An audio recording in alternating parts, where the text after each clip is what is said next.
ইমাম আহমদ ইবনে হাম্বল রাহিমাহুল্লাহকে বললেন, আপনি বলেন কোরআন সৃষ্টি। ইমাম আহমদ ইবনে হাম্বল বললেন, খলিফা, যেটা আল্লাহ বলে নাই, রাসূল বলে নাই, সেটা আমি বলবো না। যেটা আল্লাহ বলে নাই, রাসূল বলে নাই, সেটা আমি বলবো না। ইমাম আহমদ ইবনে হাম্বলকে জেলখানায় দিয়ে দেওয়া হলো। অন্ধকার কারাষ্টিক কারাঘরের ভিতরে অন্ধকারে থেকে নিমজ্জিত করা হলো, অন্ধকারে রাখা হয়। প্রত্যেক দিন তাকে জেলখানা থেকে বের করে 10টা করে চাবুক দিয়ে তার পিঠের মধ্যে আঘাত করা হতো। 10টা আঘাত করার পরে কোনো ওষুধ ব্যবহার করতে দেওয়া হতো না, ক্ষতস্থানে কোনো ওষুধ দেওয়া হতো না, কোনো চিকিৎসা তাকে দেওয়া হতো না। আবার পরের দিন বের করে আরো 10টা চাবুকের পিটুনি তাকে মারা হতো। চাবুকের পিটুনি খেয়ে পিঠের চামড়াগুলি খসে গেল, ফেটে গেল। 1 আর 2 বছর না, 4 বছর পর্যন্ত প্রত্যেক দিন 10টা করে যদি চাবুকের পিটুনি খায়, আপনি দেখেন 4 বছরে কত হাজার চাবুকের পিটুনি খেয়েছে। তারপরও তার জবান থেকে বলতে পারে নাই, বলাইতে পারে নাই কোরআন আল্লাহ সৃষ্টি। তিনি একটাই জবাব দিতেন, যেটা আল্লাহ বলে নাই, রাসূল বলে নাই, আমি মরে গেলেও সেটা বলবো না। একসাথে বলেন আল্লাহু আকবার। তেলের গাড়ি তেলে চলি, হাওয়ার গাড়ি হাওয়ায় উড়ে, বিনা তেলে চালাই গাড়ি নবী সুলাইমান। আমরা সেই মুসলমান, ঠিক কিনা? আমরা সেই মুসলিম।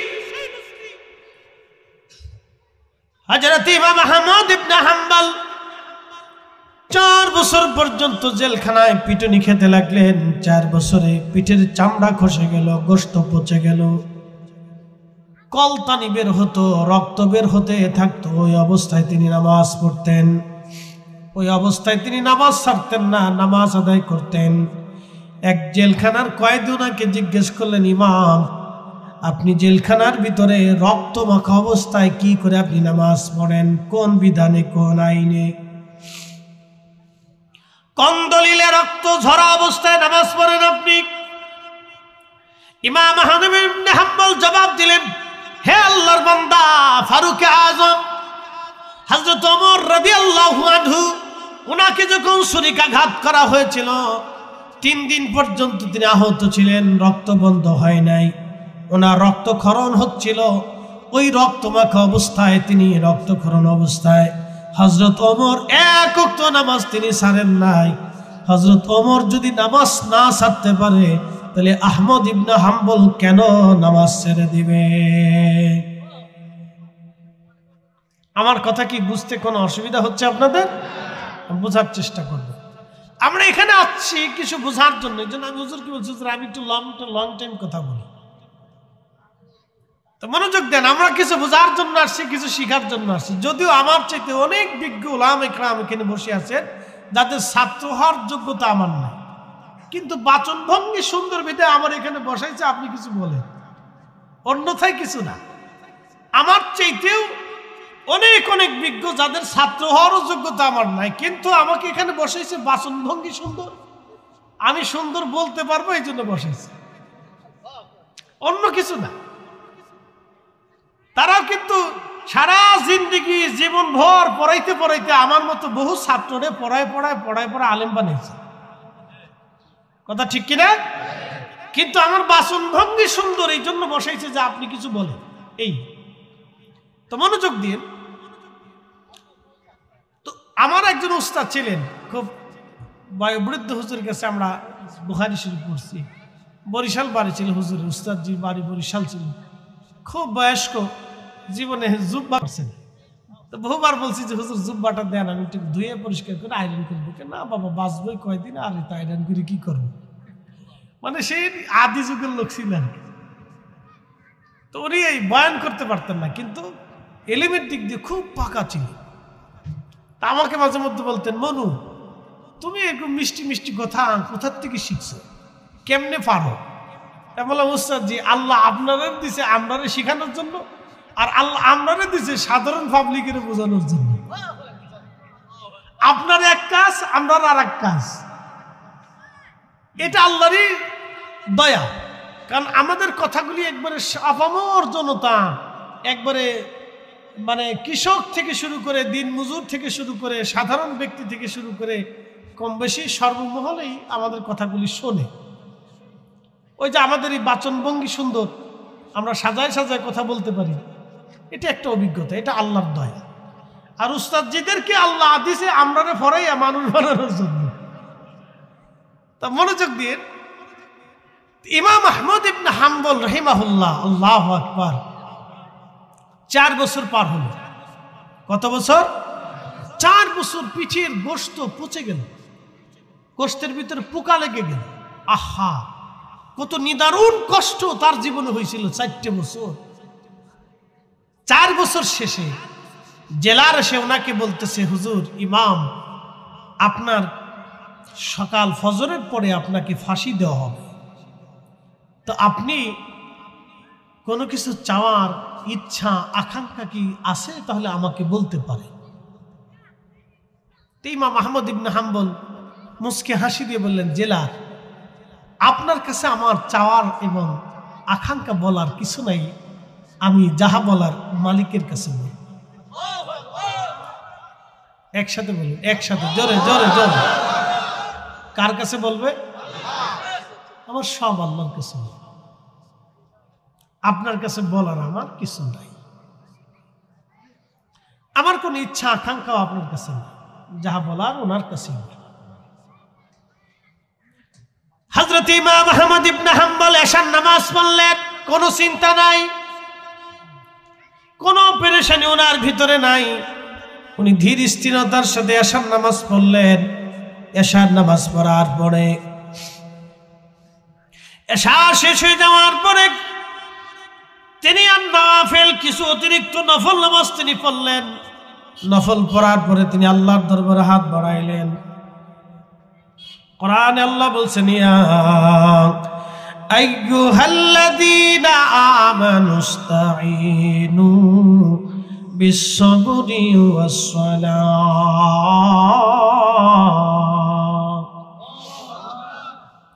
কোরআনে আল্লাহ বললেন,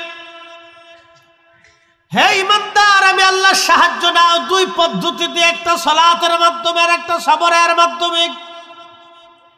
একটা নামাজের মাধ্যমে তুমি আমি আল্লাহর সাহায্য নাও।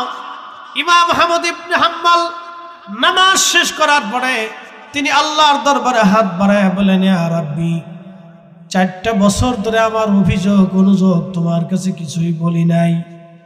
এক জালেম 4 বছর ধরে আমাকে জেলখানায় মারতেছে, অত্যাচার করতেছে। আল্লাহ, আমি শুনছি সে আমাকে সকালবেলা ফাঁসির কাস্টে ঝুলাবে।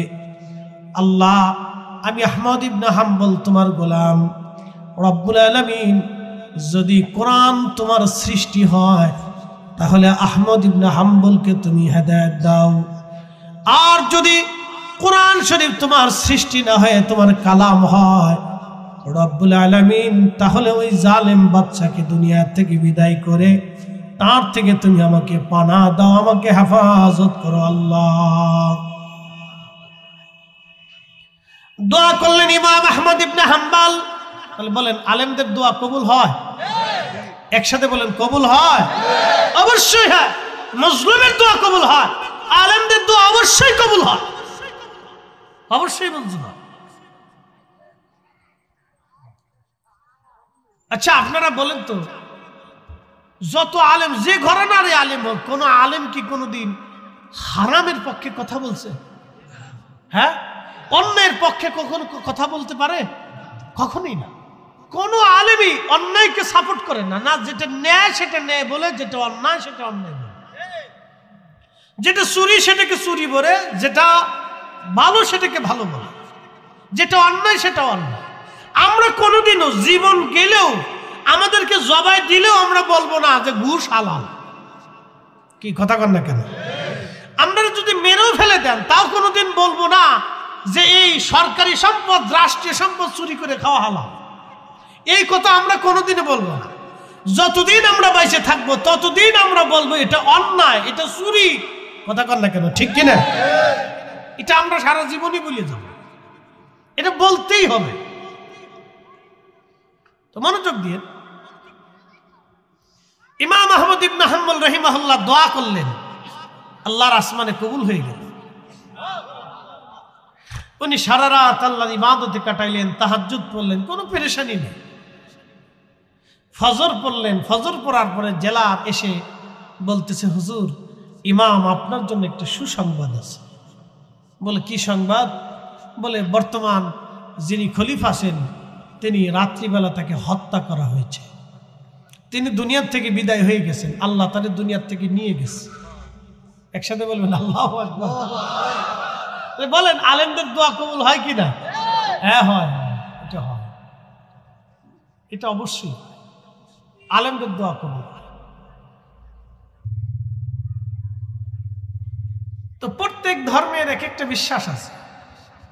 তা আগুনের পূজারীরা আগুনের পূজা করত, এবং আপনারা জানেন প্রাচীন ইরানিরা আগুনের পূজারী ছিল।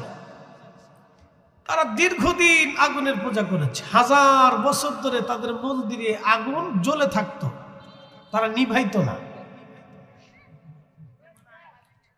কিন্তু আল্লাহর হাবিব যে সময় পৃথিবীতে তাশরীফ রাখলেন, তখন ইরানিদের সেই আগুন অটোমেটিক আল্লাহর পক্ষ থেকে নিভে গেল। একসাথে বলবেন আল্লাহু আকবার। আল্লাহর নবী পৃথিবীতে তাশরীফ আনলেন, অটোমেটিক ইরানিদের সেই মাজুসি ধর্মের আগুনের মন্দিরের আগুন নিভে গেল। রোম সাম্রাজ্যের বিরাট বড় প্রাসাদের উপরে চূড়ায় ফাটল সৃষ্টি হল। এর ইঙ্গিত হচ্ছে ইরানিরা ইসলামের ছায়াতলে আসবে, এবং রোমানরাও একসময় ইসলামের সুশীতল ছায়াতলে আসবে। মনোযোগ দিবেন, আমাদের দেশে যারা সনাতন ধর্মে বিশ্বাসী, দেখেন যে ইসকন ফিসকন নিয়ে আমাদের দেশে এখন ঝামেলা চলতেছে। সারা ভারতবর্ষে, ভারতের ভিতরে ইসকন থেকে শুরু করে বিভিন্ন তাদের সনাতন ধর্মের ভিতরে অনেকগুলি গ্রুপ আছে। একটা গ্রুপ না, তাদের অনেক দল আছে, অনেক ধরনের পূজারী আছে সনাতন ধর্ম। এক একজন এক এক ভগবানের পূজা করে। যেমন কেউ কালী পূজা করে, কেউ দুর্গা পূজা করে, কেউ লক্ষ্মী পূজা করে, কেউ শিব পূজা করে, কেউ সরস্বতীর পূজা করে, কেউ লোকনাথের পূজা করে। এরকম এক একজনের পূজা করে। ভারতে গেলে এক দেবী, এই পাঞ্জাবে গেলে আর এক দেবী, এই আপনার উত্তরপ্রদেশে গেলে আর এক দেবী, এরপরে অন্ধ্রপ্রদেশে গেলে আর এক দেবী, এই ঝাড়খণ্ডে গেলে আর এক দেবী। মানে এক এক প্রদেশে এক এক দেবী তাদের। আবার গরুরও পূজা করে। কিসের পূজা করে? গরু।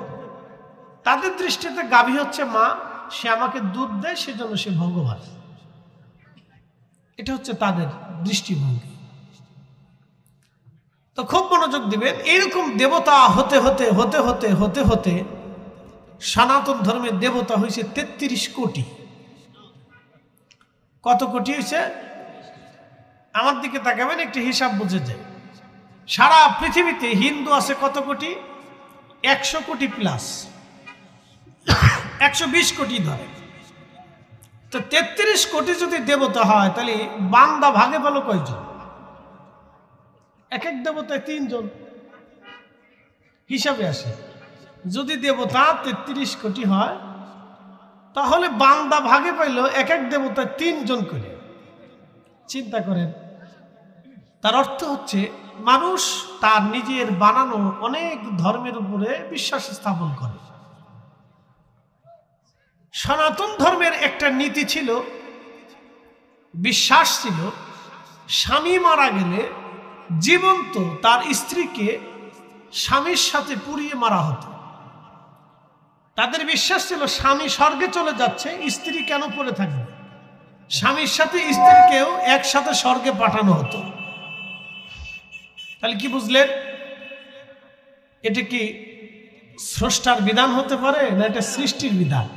সৃষ্টির বানানো, মৌলিক কাল্পনিক মনের একটা ইচ্ছা হলো যে স্বামী স্বর্গে চলে গেলে তাহলে স্ত্রী কেন পড়ে থাকে, তো সেই জন্য তারা জীবন্ত স্ত্রীকে স্বামীর সাথে পুড়িয়ে মারত।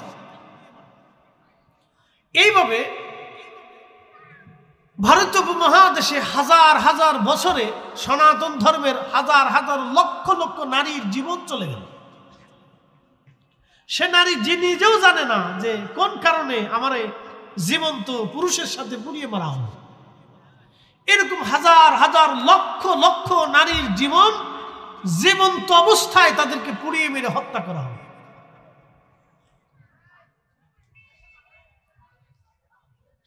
এই কঠিন সিচুয়েশনে আল্লাহর নবী পৃথিবীতে তাশরীফ আনলেন এই আল্লাহর আইন নিয়ে। একসাথে বলবেন আল্লাহু আকবার। হয় না জোরে জোরে বলেন, জোরে বলেন, জোরে জোরে। কার কালাম? একসাথে বলতে হবে, কার কালাম? কোনো সন্দেহ সংশয় কেউ কোনোদিন ভুল ধরতে পারে আজও নাই, আগামীতেও। পৃথিবী আকাশ ভেঙে পড়ে গেলেও, পৃথিবী পুড়ে গেলেও, সাগর শুকিয়ে গেলেও হবে না। এটার লা তাবদীলা কালিমাতিল্লাহ, পরিবর্তন হবে না। এটা ত্রুটি আজও পর্যন্ত কেউ ধরতে পারবে না। মনোযোগ দিয়ে এই কোরআনে আল্লাহ আমাদেরকে শিক্ষা দিচ্ছেন, কাইফা তাকফুরুনা বিল্লাহি ওয়া কুনতুম আমওয়াতা। হে মানুষ, হে মানব সম্প্রদায়, কি করে তোমরা আমি আল্লাহকে অস্বীকার করো, অথচ তুমি নির্জীব ছিলে, নিষ্প্রাণ ছিলে, দেহহীন ছিলে, অস্তিত্বহীন ছিলে, তুমি কিছুই ছিলে। আচ্ছা বলেন তো, আমরা যখন মায়ের বক্ষদেশে, বাবার পৃষ্ঠদেশে বিশেষ এক পানির মধ্যে আমার দেহটা লুকায়িত ছিল, তখন কি আমার কোনো অস্তিত্ব ছিল? কিচ্ছু ছিল না। তাহলে এক বাক্যে বলেন, অস্তিত্ব কে দিছে? না জোরে বলতে হবে, কে দিছে? তাহলে সেজদা কার হবে? আইন মানবো কার? এতে কোনো সন্দেহ। সূর্য আইন মানে কার? আপনি বুঝে যাবেন। আমি সূর্যেরটা বাদ দিচ্ছি, আপনার বাড়ির কুত্তারটা আসে না। বলেন তো, কুত্তা বাদ দিয়ে শিয়াল এনে আপনি কি বাড়ি পাহারা দিয়ে হইতে পারবেন? বলে কারণ কি? শিয়াল দেখতে যেমন, কুত্তা দেখতে সেম সেম, অত 19-20। কিন্তু শিয়াল এনে কুত্তা বাদ দিয়ে আপনি বাড়ি পাহারা দিতে পারবেন না, মুরগিও পাহারা দিতে পারবেন। আপনি শিয়ালটা যত আদর করেই খাওয়ান, আর যত ওরে আদরই করেন, ও মুরগি চুরি করে ভাগবে। কি কথা ঠিক কিনা? আল্লাহ ওরে আইন দিছে, তুই জঙ্গলে থাকবি আর মানুষের মুরগি চুরি করবি। এটা আল্লাহ ওর জন্য হালাল করে দিছে। একসাথে বলবেন আল্লাহু আকবার। আল্লাহ ওর জন্য কি করছে? হালাল করছে। ও আল্লাহর আইনে জঙ্গলে থাকে। কুকুর আপনি লাঠি দিয়ে যতই পিটান, ও জঙ্গলে যাবে না। ও আপনার বাড়িতে পচা গলা মন্দ ভালো সব খেয়ে, এই যে প্রচন্ড শীতের ভিতরে আপনি যখন কম্বল মুড়ি দিয়ে ঘুমান, ও তখন আপনার বাড়ির উঠানে ঠান্ডা মাটির মধ্যে কাঁপে আর ঘুমান, আর আপনার বাড়ির পাহারা দেয়। কারণ আল্লাহর আইনে কুত্তাকে আল্লাহ আপনার বাড়ির পাহারা দেওয়ার জন্য নিয়োজিত করে রাখছে। একসাথে বলবেন আল্লাহু আকবার। কুকুর কার আইন মানে? না একসাথে বলতে হবে, কার আইন মানে? ও আল্লাহর ফয়সালা মানে। কিন্তু আমরা মানুষই শুধু আল্লাহর ফয়সালা মানি না।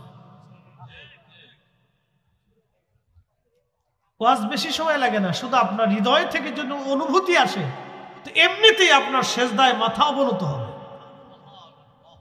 এই জন্য তাসাউফে, তরিকতে তাসাউফে একটা আমাদের জন্য সবক আছে। এটার নাম হচ্ছে মুরাকাবা। এটার নাম কি? মুরাকাবা।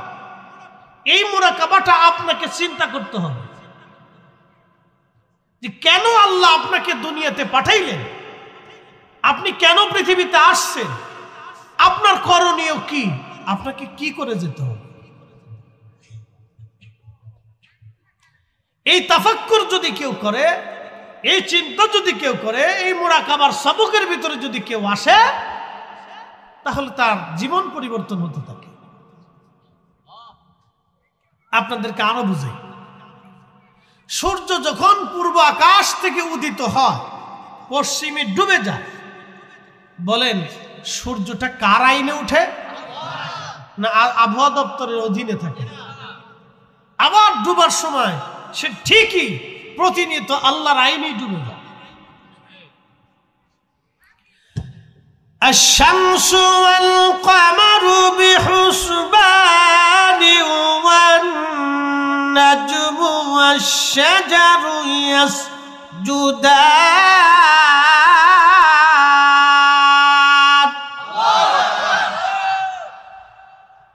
الشمس والقمر بحسبان।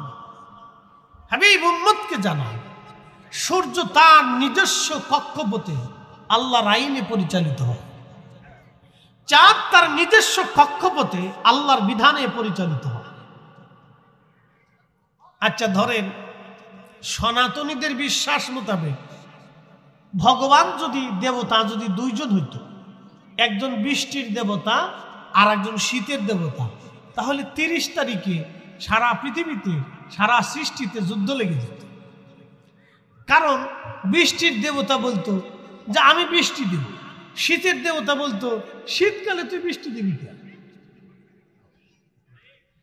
তুই বৃষ্টি দিবি বৃষ্টির দিনে বর্ষাকালে, এখন নভেম্বরের 30 তারিখ চলে, তুই কেন বৃষ্টি দিবি? এখন তো শীত দেওয়ার কথা, আমি শীতের দেবতা, শীত দিব, বৃষ্টি হবে না। তো দুই দেবতার মধ্যে ঝগড়া লাগতে লাগতে ফিটি লাগতো। কি কথা কর না কেন? মালিক কয়জন?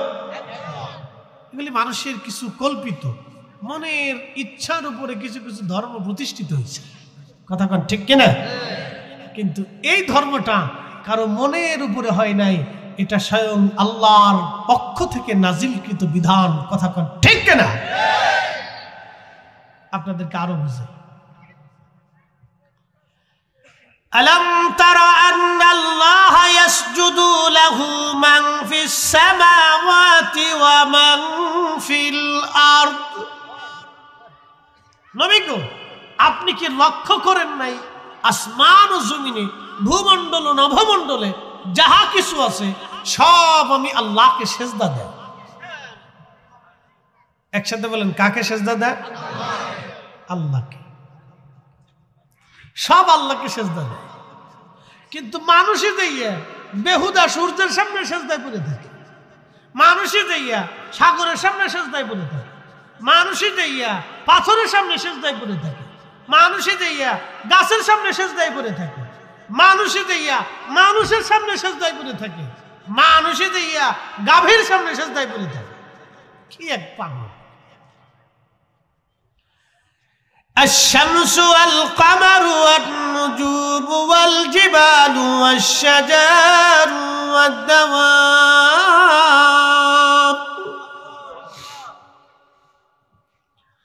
والدواب وكثير من الناس।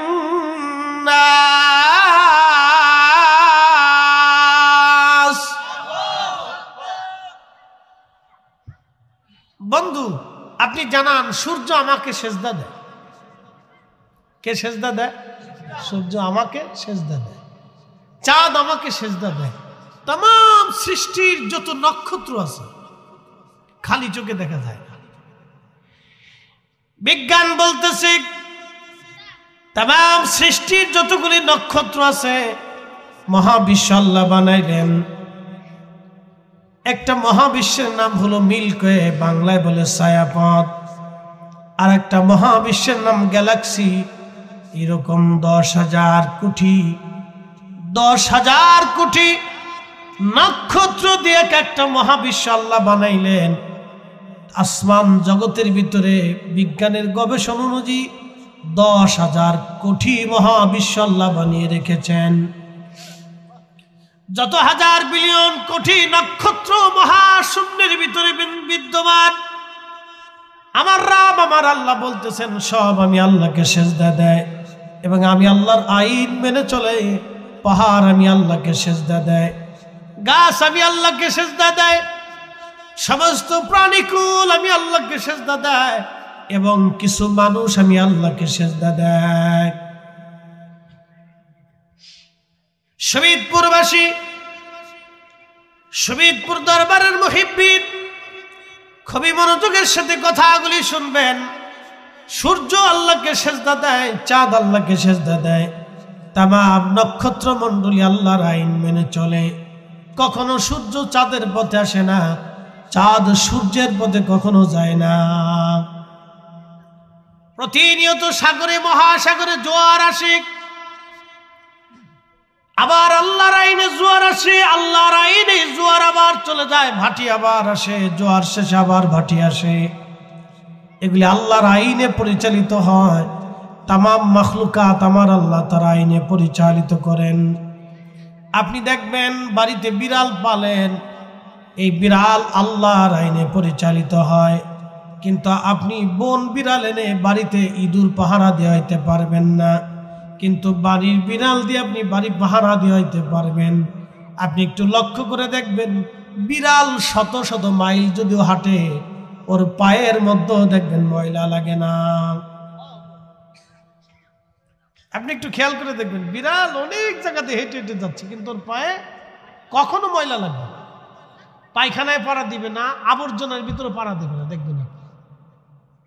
একসাথে বলবেন আল্লাহু আকবার। কারণ কি? এই বিড়ালটা আবার আপনার বিছনার ভিতরে যে আপনার কোলের মধ্যে ঘুমোচ্ছে।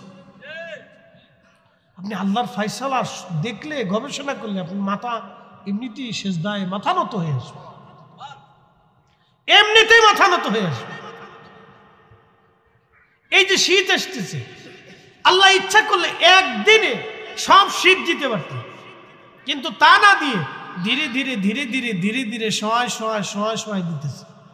যদি এক রাতে হঠাৎ করে শীত দিতেন, তাহলে বাংলাদেশের যত বৃদ্ধ মানুষ আছে তার অধিক 90% বৃদ্ধ মারা যেত, শিশুরা মারা যেত, অসুস্থরা মারা যেত। হঠাৎ শীত পড়লে অধিক লোক অসুস্থ হয়ে পড়ত। আল্লাহ ধীরে ধীরে ধীরে ধীরে আপনার শরীরের সাথে যাতে ম্যাচিং হয়, সেই জন্য আল্লাহ ধীরে ধীরে ধীরে ধীরে শীত দিচ্ছেন। আবার নেওয়ার সময় আল্লাহ ধীরে ধীরে ধীরে ধীরে শীত নিয়ে যাচ্ছে। এত কিছু করার পরও মানুষ কেন জানি বুঝে না, মানুষ বুঝতে চেষ্টা করে না। কিন্তু আপনি দেখেন, সমস্ত সৃষ্টিগুলি সে আল্লাহর দেওয়া বিধান মোতাবেক চলতে থাকে, সে আল্লাহর বিধানের বাহিরে সে যায় না। প্রিয় বন্ধুগণ, মনোযোগ দিবেন। আমার রব আমার আল্লাহ কোরআনে বললেন, কাইফা তাকফুরুনা বিল্লাহি ওয়া কুনতুম আমওয়াতা। তুমি নির্জীব ছিলে, তোমাকে আমি নির্জীব রেখেছিলাম, নিষ্প্রাণ ছিলে তুমি, তোমার দেহ ছিল না, জীবন ছিল না, অস্তিত্ব ছিল না। আজকে তুমি ক্ষমতা নিয়ে বড়াই করো, অর্থ নিয়ে অহংকার তুমি দেখাও, এগুলি তোমার কিছুই ছিল না। তুমি নির্জীব ছিলে, নিষ্প্রাণ ছিলে, তুমি কিছুই ছিলে না। আচ্ছা, আপনারা বলেন তো, ক্ষমতা কে দেয়? না না, একসাথে বলতে হবে, কে দেয়? কে কে কে? এই কোরআনে আল্লাহ ফয়সালা করছে, কুলিল্লাহুম্মা মালিকাল মুলক। আপনি বলে দেন, ওই মুলকের মালিক আমি আল্লাহ। তুতিল মুলকা মান তাশা, আমি যাকে খুশি তাকে রাজত্ব দিই, রাজা বানাই, প্রেসিডেন্ট বানাই, প্রধানমন্ত্রী বানাই। তুইজ্জু মান তাশা, এবং যার কাছ থেকে খুশি এটা সিনাই নিয়ে যাই। একসাথে বলবেন আল্লাহু আকবার। না না না না, জোরে জোরে জোরে বলেন, জোরে জোরে। কে সিনাই না? কে সিনাই না? সাবেক প্রধানমন্ত্রী, তিনি জানতেন না 1 ঘন্টা আগেও যে নাকি চলে যেতে হবে। কি কথা কন না কেন? এটাই ফয়সালা, এটাই ফয়সালা। ইমাম আহমদ ইবনে হাম্বল, শুনেন, আমাদের তো কালেমার জন্য, ইসলামের জন্য তেমন কিছু কষ্ট করতে হয় না, আমাদের কোনো কষ্টই নেই। ইমাম আহমদ ইবনে হাম্বল রাহিমাহুল্লাহ কোরআনের একটা আকীদা মাসালার জন্য 4 বছর পর্যন্ত জেল খাটছে আর পিটুনি খেয়েছে। আমি আপনাকে তার ইতিহাস শোনাচ্ছি। এই যে আমার হাতে যে কোরআন শরীফ দেখতেছেন, এটার পৃষ্ঠাটা কাগজের।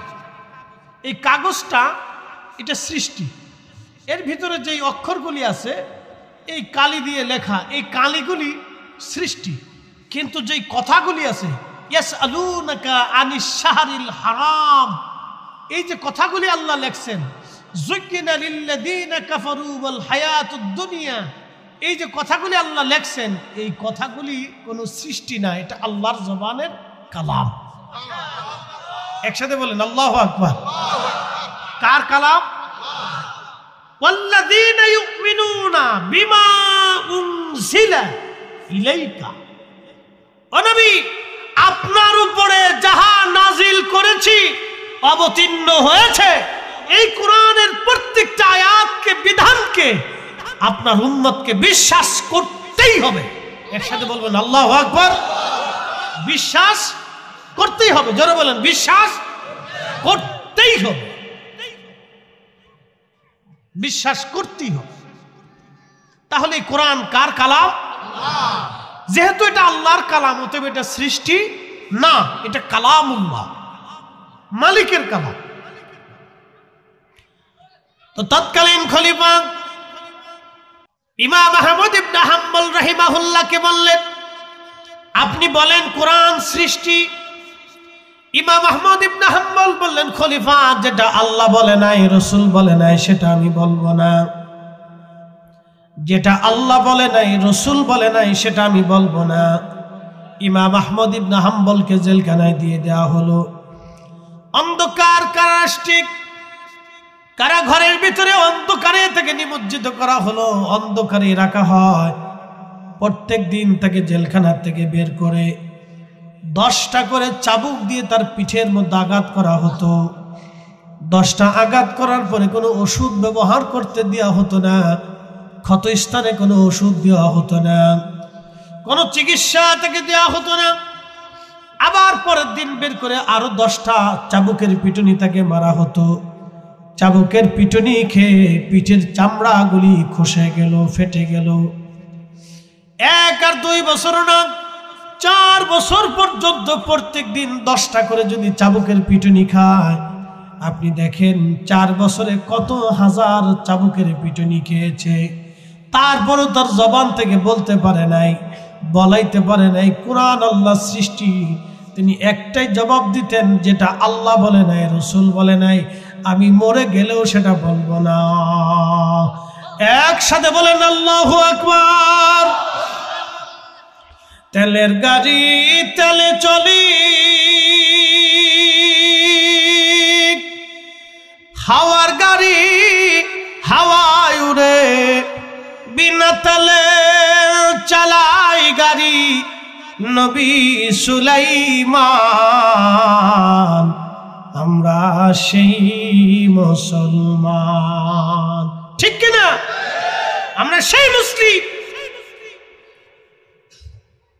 হযরত ইমাম আহমদ ইবনে হাম্বল 4 বছর পর্যন্ত জেলখানায় পিটুনি খেতে লাগলেন। 4 বছরে পিঠের চামড়া খসে গেল, গোশত পচে গেল, কলতানি বের হতো, রক্ত বের হতে থাকতো। ওই অবস্থায় তিনি নামাজ পড়তেন, ওই অবস্থায় তিনি নামাজ ছাড়তেন না, নামাজ আদায় করতেন। এক জেলখানার কয়েদি ওনাকে জিজ্ঞেস করলেন, ইমাম আপনি জেলখানার ভিতরে রক্ত মাখা অবস্থায় কি করে আপনি নামাজ পড়েন? কোন বিধানে, কোন আইনে, কোন দলিলে রক্ত ঝরা অবস্থায় নামাজ পড়েন আপনি? ইমাম আহমদ ইবনে হাম্বল জবাব দিলেন, হে আল্লাহর বান্দা ফারুক আজম হযরত ওমর রাদিয়াল্লাহু আনহু, ওনাকে যখন ছুরিকাঘাত করা হয়েছিল 3 দিন পর্যন্ত তিনি আহত ছিলেন, রক্ত বন্ধ হয় নাই, ওনার রক্তক্ষরণ হচ্ছিল। ওই রক্তমাখা অবস্থায়, তিনি রক্তক্ষরণ অবস্থায় হযরত ওমর 1 ওয়াক্ত নামাজ তিনি ছাড়েন নাই। হযরত ওমর যদি নামাজ না ছাড়তে পারে, তাহলে আহমদ ইবনে হাম্বল কেন নামাজ ছেড়ে দিবে? আমার কথা কি বুঝতে কোনো অসুবিধা হচ্ছে আপনাদের? বোঝার চেষ্টা করবেন। আমরা এখানে আসছি কিছু বোঝার জন্য। এই জন্য আমি হুজুর কি বলছি, আমি একটু লং টাইম কথা বলি, তো মনোযোগ দেন। আমরা কিছু বোঝার জন্য আসছি, কিছু শিখার জন্য আসছি। যদিও আমার চাইতে অনেক বিজ্ঞ উলামা ইকরাম এখানে বসে আছেন যাদের ছাত্র হওয়ার যোগ্যতা আমার নাই, কিন্তু বাচন ভঙ্গি সুন্দর বিধে আমার এখানে বসাইছে, আপনি কিছু বলেন, অন্যথায় কিছু না। আমার চাইতেও অনেক অনেক বিজ্ঞ যাদের ছাত্র হওয়ারও যোগ্যতা আমার নাই, কিন্তু আমাকে এখানে বসাইছে, বাচন ভঙ্গি সুন্দর, আমি সুন্দর বলতে পারবো, এই জন্য বসাইছে, অন্য কিছু না। তারাও কিন্তু সারা জিন্দিগি জীবন ভর পড়াইতে পড়াইতে আমার মতো বহু ছাত্ররে পড়ায় আলেম বানিয়েছে, কথা ঠিক কিনা? কিন্তু আমার বাচন ভঙ্গি সুন্দর, এই জন্য বসাইছে যে আপনি কিছু বলেন। এই তো মনোযোগ দিন। তো আমার একজন উস্তাদ ছিলেন, খুব বয়োবৃদ্ধ হুজুরের কাছে আমরা বুখারী শরীফ পড়ছি। বরিশাল বাড়ি ছিল হুজুরের, উস্তাদজির বাড়ি বরিশাল ছিল।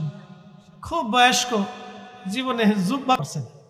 তো বহুবার বলছি যে হুজুর জুব্বাটা দেন, আমি একটু ধুয়ে পরিষ্কার করে আয়রন করবো। না বাবা, বাঁচবই কয়দিন, আর এটা আয়রন করে কি করবো? মানে সেই আদি যুগের লোক ছিলেন। তো উনি এই বয়ান করতে পারতেন না, কিন্তু এলিমের দিক দিয়ে খুব পাকা ছিল। তা আমাকে মাঝে মধ্যে বলতেন, মনু তুমি এরকম মিষ্টি মিষ্টি কথা কোথার থেকে শিখছো, কেমনে পারো? তা বললাম, উস্তাদজি আল্লাহ আপনারা দিছে আমরারে শেখানোর জন্য, আর আল্লাহ আমরারে দিছে সাধারণ পাবলিকের বোঝানোর জন্য। আপনার এক কাজ, আমরার আর এক কাজ। এটা আল্লাহরই দয়া, কারণ আমাদের কথাগুলি একবারে আপামর জনতা, একবারে মানে কৃষক থেকে শুরু করে দিন মজুর থেকে শুরু করে সাধারণ ব্যক্তি থেকে শুরু করে কম বেশি সর্বমহলেই আমাদের কথাগুলি শোনে। ওই যে আমাদের এই বাচনভঙ্গি সুন্দর, আমরা সাজায় সাজায় কথা বলতে পারি, এটা একটা অভিজ্ঞতা, এটা আল্লাহর দয়া। আর উস্তাদজিদেরকে আল্লাহ দিছে আমরারে ফরাইয়া মানুষ বানানোর জন্য। তা মনোযোগ দিয়ে, ইমাম আহমদ ইবনে হাম্বল রাহিমাহুল্লাহ, আল্লাহু আকবার, 4 বছর পার হলো। কত বছর? 4 বছর। পিঠের গোশত পচে গেল, গোশতের ভিতরে পোকা লেগে গেল। আহা, কত নিদারুণ কষ্ট তার জীবনে হয়েছিল 4 বছর। 4 বছর শেষে জেলার এসে ওনাকে বলতেছে, হুজুর ইমাম, আপনার সকাল ফজরের পরে আপনাকে ফাঁসি দেওয়া হবে, তো আপনি কোনো কিছু চাওয়ার ইচ্ছা আকাঙ্ক্ষা কি আছে? তাহলে আমাকে বলতে পারে। ইমাম আহমদ ইবনে হাম্বল মুস্কে হাসি দিয়ে বললেন, জেলা, আপনার কাছে আমার চাওয়ার এবং আকাঙ্ক্ষা বলার কিছু নাই, আমি যাহা বলার মালিকের কাছে বলি। একসাথে বলুন, একসাথে, জোরে জোরে জোরে। কার কাছে বলবে? আমার সব আল্লাহর কাছে। আপনার কাছে বলার আমার কিছু নাই, আমার কোন ইচ্ছা আকাঙ্ক্ষাও আপনার কাছে নেই, যাহা বলার ওনার কাছে।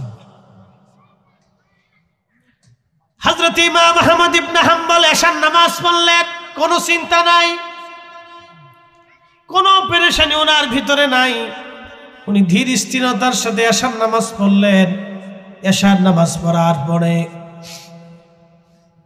এশা শেষ হয়ে যাওয়ার পরে তিনি আর নফল কিছু অতিরিক্ত নফল নামাজ তিনি পড়লেন। নফল পড়ার পরে তিনি আল্লাহর দরবারে হাত বাড়াইলেন। কোরআনে আল্লাহ বলছেন, ইয়া আইয়ুহাল্লাযীনা আমানুস্তাঈনু বিস-সাবরি ওয়াস-সালাহ।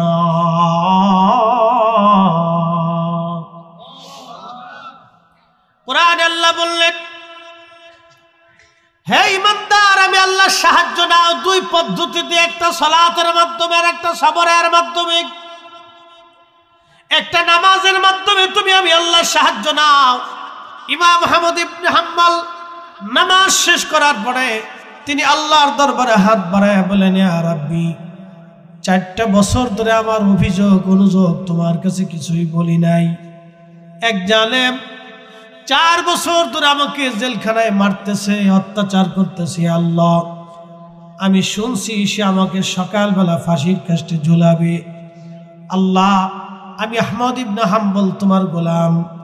রব্বুল আলামিন, যদি কোরআন তোমার সৃষ্টি হয় তাহলে আহমদ ইবনে হাম্বলকে তুমি হেদায়েত দাও, আর যদি কোরআন শরীফ তোমার সৃষ্টি না হয়, তোমার কালাম হয় রব্বুল আলামিন, তাহলে ওই জালেম বাচ্চাকে দুনিয়া থেকে বিদায় করে তার থেকে তুমি আমাকে পানা দাও, আমাকে হেফাজত করো আল্লাহ। দোয়া করলেন ইমাম আহমদ ইবনে হাম্বল। তাহলে বলেন, আলেমদের দোয়া কবুল হয়? একসাথে বলেন, কবুল হয়? অবশ্যই হয়। মজলুমের দোয়া কবুল হয়, আলেমদের দোয়া অবশ্যই কবুল হয়, অবশ্যই মঞ্জুর হয়। আচ্ছা, আপনারা বলেন তো, যত আলেম, যে ঘরানারই আলেম হোক, কোন আলেম কি কোনদিন হারামের পক্ষে কথা বলছে? হ্যাঁ, অন্যের পক্ষে কখনো কথা বলতে পারে? কখনোই না। কোন আলেমই অন্যায়কে সাপোর্ট করে না। না, যেটা ন্যায় সেটা ন্যায় বলে, যেটা অন্যায় সেটা অন্যায় বলে, যেটা চুরি সেটাকে চুরি বলে, যেটা ভালো সেটাকে ভালো বলে, যেটা অন্যায় সেটা অন্যায়। আমরা কোনোদিনও জীবন গেলেও, আমাদেরকে জবাই দিলেও আমরা বলবো না যে ঘুষ হালাল। কি কথা কন না কেন? আমরা যদি মেরেও ফেলে দেন তাও কোনোদিন বলবো না যে এই সরকারি সম্পদ, রাষ্ট্রীয় সম্পদ চুরি করে খাওয়া হালাল। এই কথা আমরা কোনোদিনও বলবো না। যতদিন আমরা বাইসে থাকবো ততদিন আমরা বলবো এটা অন্যায়, এটা চুরি। কথা কন না কেন? ঠিক কিনা?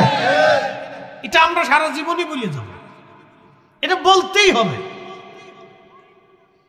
তো মনোযোগ দিয়ে ইমাম আহমদ ইবনে হাম্বল রাহিমাহুল্লাহ দোয়া করলেন, আল্লাহর আসমানে কবুল হয়ে গেল। উনি সারা রাত আল্লাহর ইবাদতে কাটাইলেন, তাহাজ্জুদ পড়লেন, কোনো পেরেশানি নেই। ফজর পড়লেন, ফজর পড়ার পরে জেলা এসে বলতেছে, হুজুর, ইমাম আপনার জন্য একটা সুসংবাদ আছে। বলে, কি সংবাদ? বলে, বর্তমান যিনি খলিফা আছেন তিনি রাত্রিবেলা তাকে হত্যা করা হয়েছে, তিনি দুনিয়ার থেকে বিদায় হয়ে গেছেন, আল্লাহ তাকে দুনিয়ার থেকে নিয়ে গেছে। একসাথে বলবেন আল্লাহু আকবার। বলেন, আলেমদের দোয়া কবুল হয় কিনা? হ্যাঁ, হয়, এটা হয়, এটা অবশ্যই আলেমদের দোয়া কবুল। প্রিয় উপস্থিতি, মনোযোগ দিবেন। পরের খলিফা এসে জেলারকে হুকুম করলেন, তাড়াতাড়ি ইমামকে বের করে নিয়ে আসেন, ওনাকে আর জেলখানায় রাখা যাবে না। জেল থেকে বের করার পরে উনি নির্দেশ দিলেন, চিকিৎসককে বললেন ইমামের চিকিৎসায় যেন কোনো ত্রুটি না হয়, সর্বোচ্চ মেধা দিয়ে, চিকিৎসা শাস্ত্রের মেধা দিয়ে তার চিকিৎসা করবেন। আহা, ওনার জীবনীর মধ্যে ওনার গোশতগুলি জায়গায় জায়গায় পচে গিয়েছিল, জায়গায় জায়গায় পচে গিয়েছিল। চিকিৎসক ছুরি দিয়ে কেটে কেটে কেটে কেটে পচা গোশতগুলি ফেলে দিয়ে তারপরে ওইখান দিয়ে ওষুধ লাগিয়ে চিকিৎসা করিয়েছিলেন। 4 বছর পর্যন্ত একটার পর একটা পিটুনি পিটুনি খেয়েছে।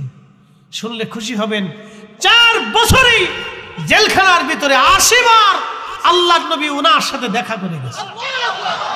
না না, জোরে জোরে জোরে বলেন আল্লাহু আকবার। কতবার? 80 বার এসে আল্লাহর নবী তার সাথে দেখা করে গেছে। ইলমুদ্দিন এক অশিক্ষিত যুবক, কাঠ মিস্ত্রি, জুগাইলে ছিল।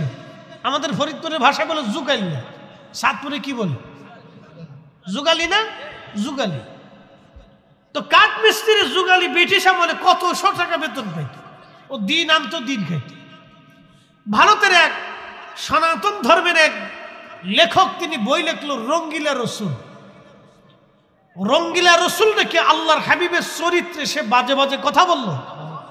সে বুঝাইতে চাইল যে মুহাম্মদ সাল্লাল্লাহু আলাইহি সাল্লাম আল্লাহর প্যারা রসুল, অধিক পরিমাণে বিয়ে করেছিলেন তিনার কাম পিপাসা, নিজের খায়েশ মনোবাসনা পূরণ করার জন্য।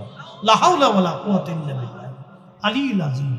কথা ভালো করে বুঝবেন, আল্লাহর হাবিবের যতজন স্ত্রী ছিলেন, আমাদের আম্মা, আমাদের মা, আমাদের কি, জোরে বলেন, আমাদের মা। যারা বলেন আমাদের কি, একসাথে বলেন আমাদের কি মা। ওনাদেরকে সম্মানের চোখে দেখতে হবে, মা, মায়ের নজরে দেখতে হবে। আমার রসুলের যতজন স্ত্রী ছিলেন উম্মাহাতুল মুমিনিন, আমাদের মা। একজন মা ছিলেন বৃদ্ধা, তিনি হযরত সাউদা রাদিয়াল্লাহু আনহা। বৃদ্ধা, চামড়া ঘুষিয়ে গেছে।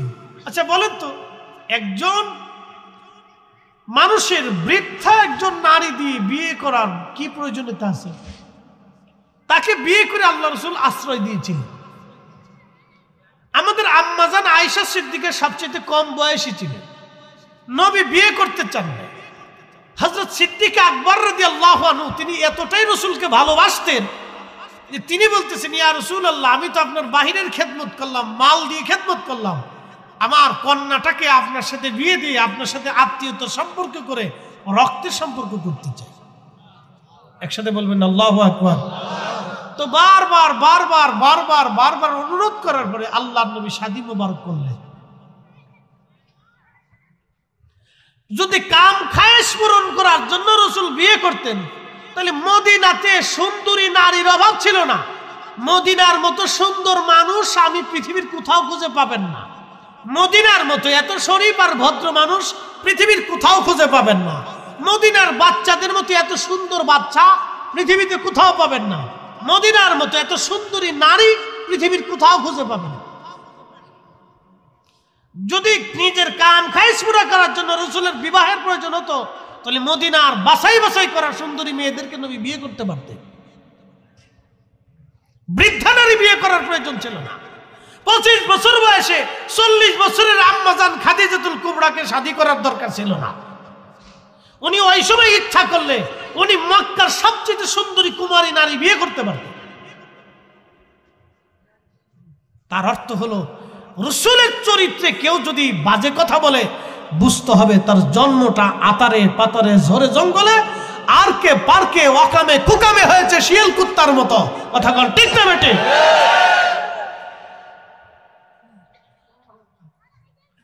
প্রিয় হাজিরিন, ইলমুদ্দিন পাকিস্তানের লাহোরে, অবিভক্ত ভারত পাকিস্তান তখন ব্রিটিশ আমল। লাহোরে বসে চিন্তা করলো, তাহলে আর তাকে বাঁচিয়ে রাখা যাবে না। গুস্তাকে রাসূলকে দুনিয়ার থেকে বিদায় করে দেওয়া হবে। সে অনেক কষ্ট করে ধারালো ছুরি, একটা ছোট্ট ছুরি কিনে নিল। সুদূর লাহোর থেকে কলেজার ভিতরে রসুল প্রেম তার দাও দাও করে জ্বলতেছে। হয় আমি মরবো, না হয় সে মরবে, হয় আমি মরবো, না হয় সে মরবে। ইলমুদ্দিন একজন কাঠ মিস্ত্রি, সুদূর পাকিস্তানের লাহোর থেকে রওনা দিয়ে ভারতে আসলো। ভারতের দিল্লির আদালতে উঠে আদালত প্রাঙ্গণে সেই গুস্তাকে রাসূলকে হত্যা করলো।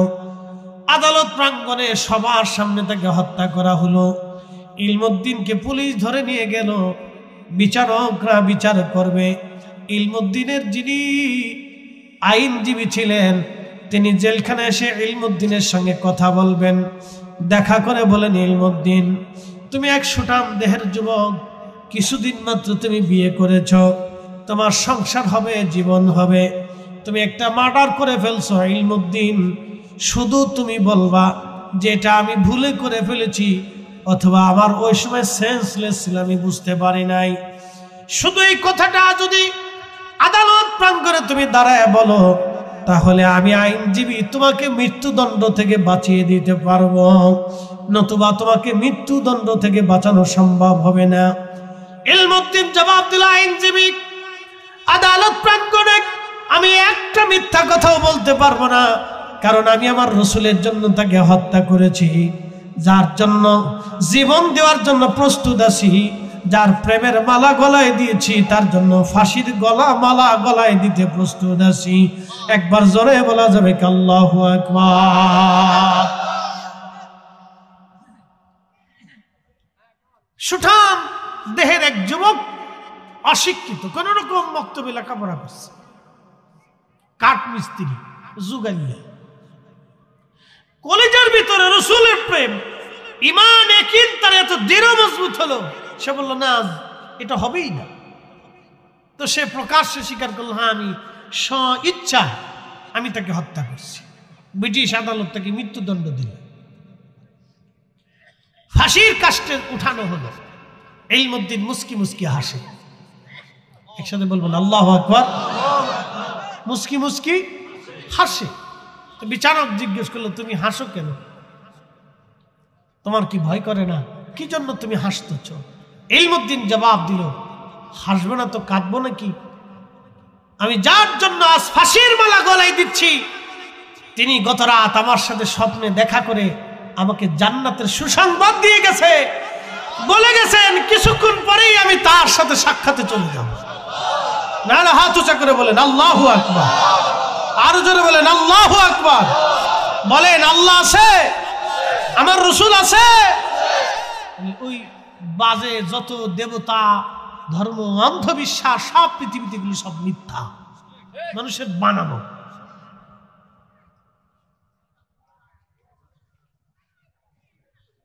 আপনি চিন্তা করেন যে একটা ল্যাংটা বসে রয়েছে, ল্যাংটা ভারতে দেখবেন ল্যাংটা সাধু ল্যাংটা হয়ে তার অস্ত্রপাতি নিয়ে বসে রয়েছে।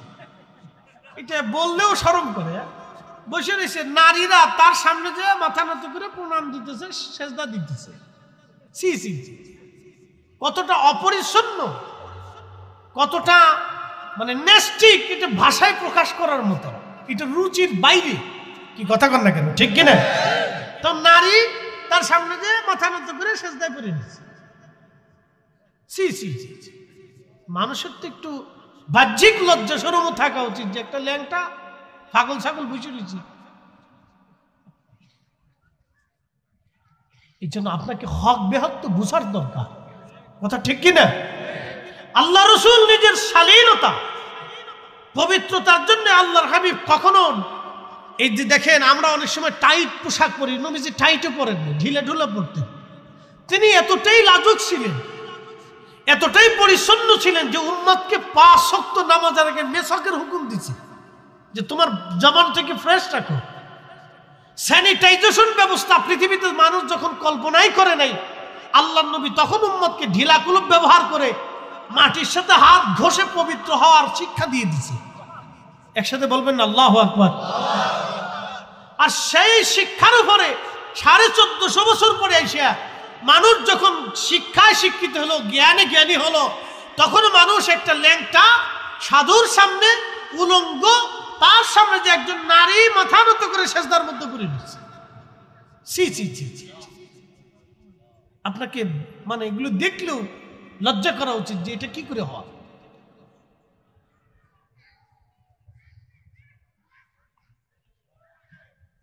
প্রিয় উপস্থিতি, এই জন্য আপনাদেরকে দ্বীন ইসলাম আমাদেরকে বোঝাটা জরুরি, এগুলি শেখা জরুরি, এগুলি জানা জরুরি। তারা হলে আমাদের যুব শ্রেণী, আগামীর যুব শ্রেণী দেখবেন লক্ষ লক্ষ তরুণ বিপদগামী। বলে হুজুর কারণ কি? কয়েকদিন আগে পাকিস্তানের এক শিল্পী আসছে বাংলাদেশে, কি নাম আমার হয়তো মনে নেই এখন, যাক যে নামই হোক, তার গান বলে সুন্দর, আমি জীবনে কোনোদিন শুনি টুনি নেই বা এটা আসেও নাই কখনো। তো তার গান শোনার জন্য ঢাকা শহরে বিভিন্ন শহর থেকে যুবতী নারীরা, অধিক নারী প্যান্ট শার্ট পরা, আহা, হায়ার এডুকেটেড পার্সন, শিক্ষিত ভদ্র ফ্যামিলির, ধনী ফ্যামিলির মেয়েরা অর্ধ উলঙ্গ হয়ে তার গান শোনার জন্য এই লেডা লেডি, কুত্তা কুত্তি, খারাপ ভাষা ব্যবহার করতে বাধ্য হলাম, যুবক যুবতী একসাথে হাজার হাজার লক্ষ লক্ষ। আপনি কনসার্ট না হলে জানতেনই না যে আমার দেশের এত পরিমাণে শিক্ষিত নারীরা বেহায়া হয়ে গেছে, এত পরিমাণে শিক্ষিত নারীরা যে বেহায়া হয়েছে আপনি জানতেনই না। এত পরিমাণে শিক্ষিত নারী বেহায়া, লজ্জা শরম কিচ্ছু নেই। প্রকাশ্যে আপনি চিন্তা করতে পারবেন যে প্রকাশ্যে হাজার হাজার যুবক যুবতীদের ভিতরে তারা প্রকাশ্যে যুবক যুবতী একসাথে নাচানাচি ডলাডলি টলাডলি করতেছে। সি সি সি, যেগুলি কাতিবাসের কুকুরকেও হার মানিয়ে ফেলছে, আইয়ামে জাইলিয়াতকে হার মানাইছে। আল্লাহর নবী বলছেন উম্মত তোমাদের জন্য আগামীর সংবাদ হচ্ছে তোমরা কিয়ামতের অপেক্ষা করো। প্রকাশ্যে মানুষ যখন জিনা করবে তখন বুঝবা কিয়ামত কাছাই গেছে। এখন বোঝা যাচ্ছে প্রকাশ্যে যখন নারী পুরুষরা পার্কে আরকে বারকে বেঞ্চে যেখানে সেখানে আর সমুদ্রের বিচে আর স্টেডিয়ামের মতো জায়গাগুলিতে কনসার্টে যখন প্রকাশ্যে নারী পুরুষ একসাথে নাচানাচি করে ঢালাঢালি করে তখন আর বুঝার বাকি নেই আল্লাহর নবী যা বলেছে 1450 বছর আগে এটাই ঠিক। কিয়ামত আসন্ন, আমরা পৃথিবীর শেষ প্রান্তে এই সময় রাসূল কারীমের সুন্নাহকে যদি দাঁত দিয়ে কামড় দিয়ে ধরে রাখতে পারেন তাহলে 100 শহীদের সওয়াব আল্লাহ আমল নামে দিয়ে দেন। আপনি কল্পনা করতে পারবেন না, গা শির উঠবে যে কত হায়ার এডুকেটেড পারসন নারীরা বেহা হয়ে গেছে, কতটা নগ্ন অর্ধ উলঙ্গ ভাবতে পারবেন যে এটা কি করে সম্ভব। তার লজ্জা শরম, কুত্তারও লজ্জা আছে। হুজুর কেমন বলতেছেন? আপনি কুত্তারে যদি লাথি মারেন দেখবেন ও কিন্তু একবারে মুসরায় ফুসরায় আপনার সামনে আইসে আপনার খুশি করার জন্য মনিবরে স্যার লাথি লুথি মারছে, আপনি বেজার হয়ে একটা বাড়ি বুড়ি দিচ্ছেন, ও কিন্তু আবার আপনার খুশি করার জন্য ঘুরে ঘিরে এসে মুসরায় ফুসরায় আপনার সামনে স্যারেন্ডার করে। কি কথা ঠিক কিনা? ও স্যারেন্ডার করে যে মনিব আমার ভুল হয়ে গেছে, আপনি আমার মাইলেন না।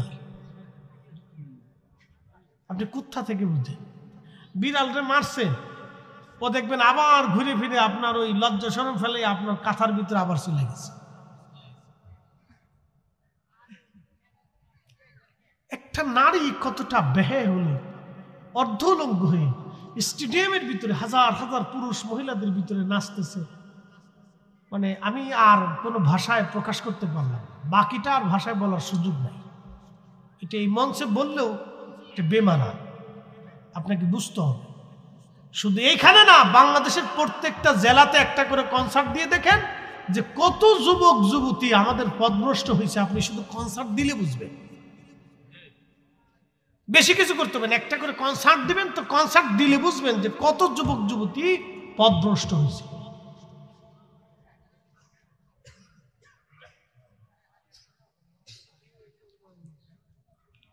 আহা, এই জন্য আল্লাহ বলছেন কাইফা তাকফুরুনা বিল্লাহি ওয়া কুনতুম আমওয়াতা, কি করে তোমরা আমি আল্লাহকে অস্বীকার করো অথচ তুমি নির্জীব ছিলে, নিষ্প্রাণ ছিলে।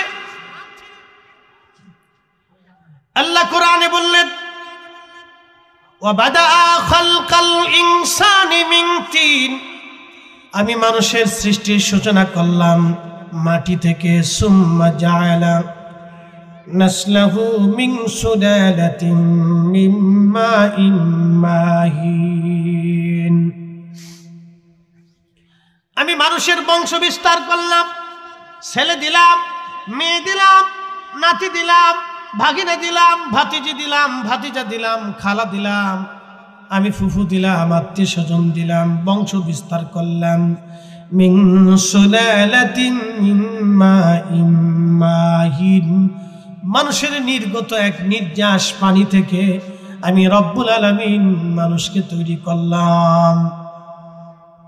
মায়ের রেহেমের ভিতরে, মনোযোগ দিবেন, মায়ের রেহেমের ভিতরে সন্তান যখন মা কনসেপ্ট করে, সন্তান কনসেপ্ট করার পরে মা রেহেমে যখন ওই বিশেষ পানিটা আমার আল্লাহ বিশেষ প্রক্রিয়া পাঠায় দেন, এই পানিটা বিশেষ প্রক্রিয়া যাওয়ার নাম হলো হালাল, বৈবাহিক পদ্ধতির মাধ্যমে আমার আল্লাহ মায়ের রেহেমের ভিতরে আল্লাহ বিশেষ পানিটাকে আমার আল্লাহ দিয়ে দিলেন। ওই পানিটাকে আমার রব 40 দিন পর্যন্ত মায়ের রেহেমের ভিতরে রিফাইন করেন। 40 দিন রিফাইন করার পরে ওই পানিটাকে আল্লাহ রক্তপিণ্ড বানান। কোরআনে আমার আল্লাহ বললেন খালাকাল ইনসানা মিন আলাকা, আমি মানুষ সৃষ্টি করেছি রক্তপিণ্ড থেকে। ও মুসলমান, শোভিতপুর দরবার শরীফের মুহিব্বিনেরা খুব মনোযোগ দিয়ে কথাগুলি শুনবেন। শোভিতপুরবাসী, মাইকের আওয়াজ যত দূর যাচ্ছে আমার মা বোনেরা কথাগুলি আপনারা শুনে নেবেন। আজ তখন আল্লাহ রব্বুল আলামিন ওই রক্তপিণ্ডটাকে আরো 40 দিন রিফাইন করেন। রক্তপিণ্ড 40 দিন রিফাইন করার পরে সেটা গোশতের টুকরা হয়ে যায়। এরপরে আরো 40 দিন আমার আল্লাহ পাক রিফাইন করেন। 40 দিন রিফাইন করার পরে আল্লাহ আমাদের বডির স্ট্রাকচার তৈরি করেন। আমার বডি, হাত পা, চোখ, কান, নাক, পা সব আল্লাহ স্ট্রাকচার তৈরি করতে থাকেন। স্ট্রাকচার তৈরি করার পরে আল্লাহ রাসূল বলতেছেন, ঠিক তখনই আমার আল্লাহ জিব্রাইলকে হুকুম দেন, জিব্রাইল রূহ নামক ইঞ্জিনখানা এনে আমার এই বান্দার দেহের মধ্যে রূহ ফুঁকায় দিয়ে দাও। আমার এই বান্দার দেহের মধ্যে রূহ ফুঁকায় দেওয়ার পরে তুমি 4টা জিনিস তার জন্য নির্ধারিত করে দাও। 1 নাম্বার, কতদিন পর্যন্ত সে পৃথিবীতে বেঁচে থাকবে তুমি স্থায়ীভাবে লিখে দাও। 2 নাম্বার, কি পরিমাণে সে রিজিক খাবে। একসাথে বলবেন আল্লাহু আকবার। আচ্ছা বলেন তো, আল্লাহর বিধান ছাড়া আপনি কি একটা ভাতের দানাও বেশি খাইতে পারবেন? আজকে আমার জন্য তো অনেক প্রকারের খাবারের আইটেম করছে, কিন্তু আমি 1 পদ ছাড়া 2 পদ ছাড়া বেশি খাইতে পারিনি। সবই ডাক্তারের নিষেধ। নাকি পলিফাস ডাক্তার বললো যে ওষুধ খাচ্ছেন এটা খাওয়া যাবে না, কোনো গোশই খাওয়া যাবে না। আচ্ছা কোন তো বরাতে নাই, কিছু করার নাই তো। 1000 কোটি টাকা থাকলেও মানুষ খাইতে পারবে না। এই যে শোনেন, যারা দুর্নীতি করে চুরি করে সুইস ব্যাংকে আর কি বলে ওই যে আপনার বেগম পাড়ায় বাড়ি বানায় সুইস ব্যাংকে বিদেশে টাকা পাচার করে 1000 কোটি টাকা যারা চুরি করলো, আচ্ছা আপনারা বলেন তারা কি সব টাকা খাইয়ে মরতে পারবে? না না, একসাথে বলেন, একসাথে বলেন, পারবে? আহা, কত হতভাগা। এই সম্পদ সে দুনিয়াতে রেখে যাবে, কে ভোগ করবে? তার ছেলে, তার নাতি। সে কোথায় যাবে? কবর। জবাবকে দিবে? নাতি দিবে না ওই ব্যক্তি দিবে? এর মতো বুকা পৃথিবীতে কি আছে? এর মতো বুকা পৃথিবীতে কি আছে যে নিজে সম্পদ করলো অথচ খাইতে পারলো না, রাইখে গেল অবৈধভাবে, নিজে তো পারলই না, নিজের সন্তান খাবে, কবরে চলে গেল, জবাবদিহিতা তার হবে, ছেলেও দিবে না, নাতিও দিবে না, পুতিও দিবে না, স্ত্রীও দিবে না, ভাইও দিবে না, বোনও দিবে না, অথচ ভাগ কিন্তু সবাই নিছে। সে শুধু একা নাই, আরো নেতাকর্মী যারা আছে সহযোগী তারাও ভাগ নিছে। কি কথা কর না কেন? তো কি হইল লাস্টে? এদের মতো বোকা পৃথিবীতে আর কেউ। আপনি যদি খোলাফে রাশিদিনের জীবন দেখেন তা আপনার শরীর শিহরে উঠবে। আবু বকর সিদ্দিক ইসলামের প্রথম খলিফা, ওনার কাছে হঠাৎ করে এক মেহমান আসছে, তো উনি চেরাগ জ্বালাইয়া কাজ করতেছে। তো মেহমান ঢোকার পরে যখন সালাম দিলেন, আসসালামু আলাইকুম ইয়া আমিরুল মুমিনিন, তো ওয়ালাইকুম আসসালাম রাহমাতুল্লাহ, সালামের জবাব দেওয়ার পরে মেহমান ঘরে ঢুকলেন। সিদ্দিক আকবর সাথে সাথে বাতি নিভাই দিলেন, নিভাই দিয়ে আর একটা বাতি জ্বালাইলেন। তো মেহমান আশ্চর্য হয়ে জিজ্ঞেস করলো, আমিরুল মুমিনিন, বাতি তো একটা জ্বলতেছিল, ওটা নিভাই দিয়ে আবার নতুন করে বাতি জ্বালানোর হেতু কি, কারণ কি? খলিফা জবাব দিলেন, মেহমান তুমি আমার নিজের মেহমান, আর আগে যে বাতিটা ছিল এই বাতিটা ছিল রাষ্ট্রীয় সরকারি কোষাগার থেকে আমার জন্য একটা বাতি বরাদ্দ, রাষ্ট্রীয় কাজের জন্য আমি বাতি ব্যবহার করতেছিলাম। এখন তুমি নিজে আসছো, তুমি যেহেতু আমার মেহমান, তুমি তো রাষ্ট্রের মেহমান না, অতএব রাষ্ট্রের বাতি জ্বালাইয়া আমি তোমার সাথে কথা বলতে পারি না, এই জন্য আমার নিজের বাতি জ্বালাইলাম। কারণ আমি আবু বকর কিয়ামতের ময়দানে এই তেলটুকু নষ্ট করার জন্য আল্লাহর আদালতে জবাব দিতে হবে, কারণ আমি রাষ্ট্রের সম্পদ ব্যবহার করেছি নিজের কাজে। এবার বলেন, বাংলাদেশে কত চোর কিয়ামতের ময়দানে ধরা খাবে এমন বুঝিলেন? কি কথা কন না কেন? কত চোর ধরা খাবে আপনি কি বুঝে নেন? আমার আর বাকিদের বুঝে আঙ্গুল দিয়ে বুঝে বুঝে দিতে হবে না, কতজন কিয়ামতের ময়দানে ধরা খাবে খালি আপনি বুঝে নেন।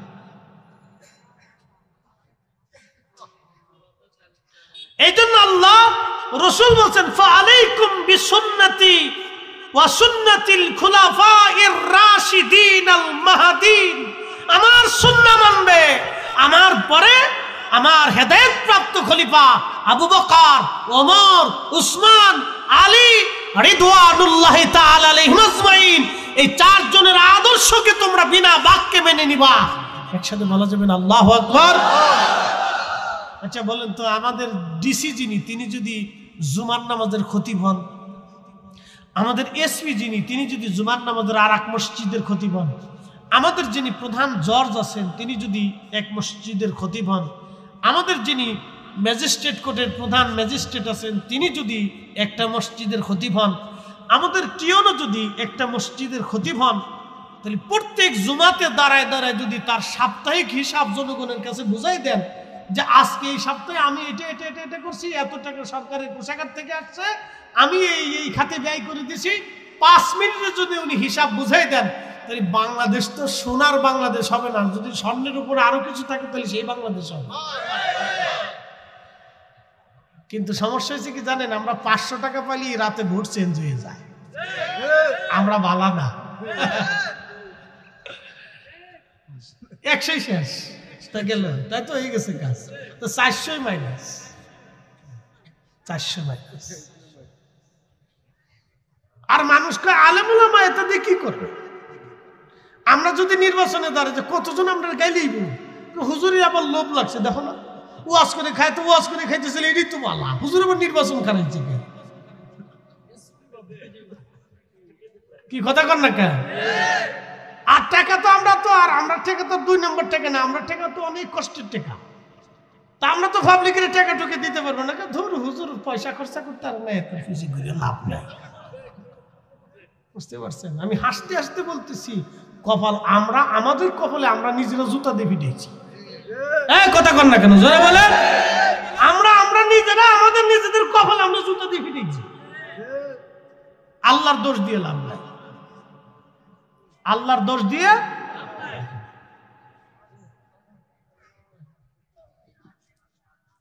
প্রিয় উপস্থিতি, আপনি আমেরিকাতে চলে যান তো, যা দেখেন তো ওরা ল্যাংটা দেশ, অর্ধেক ল্যাংটা থাকে, অর্ধেক পোশাক পরা থাকে। জীবনে কোনোদিন একটা দুর্নীতিগ্রস্ত লোকরে ওরা জীবনে ভোট দিবে না। আপনি যান ওদের নির্বাচন যায় দেখেন, একটা লোকও তারা ভোট দিবে না, না এটা ভোট দেওয়া যাবে না, এটা চোর।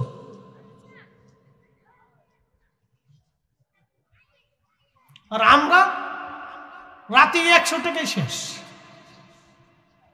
এই জন্য আমরা আমাদের নিজে নষ্ট করছি, আল্লাহর দোষ দিয়ে লাভ নাই। কাম দিয়ে আল্লাহ তাল্লা দিয়ে, আল্লাহকে কেমনে দিব? তুমি তো চাও নাই। এই জন্য আমাদেরকে বুঝতে হবে। প্রিয় উপস্থিতি, সুবিদপুরবাসী মনোযোগ দিবেন। আল্লাহ নবী ডাকতে বলতেছে, হে সাহাবীরা, প্রথম নাম্বার আল্লাহ লিখে দেন বান্দা কতদিন পর্যন্ত হায়াত পাবে, কোন জায়গা, কোন স্থানে, কখন, কোন জায়গা মারা যাবে। ওমা তাদরি নাফসুম বিআইয়ি আরদিন তামুত। বান্দা কোথায়, কোন জায়গায়, কোন অবস্থায়, কোন হালতে, কিভাবে মারা যাবে আল্লাহ ছাড়া কেউ জানে না। আপনি আমি কেউ জানবো না আগামী মুহূর্তটা কে কোথায় মারা যাবে।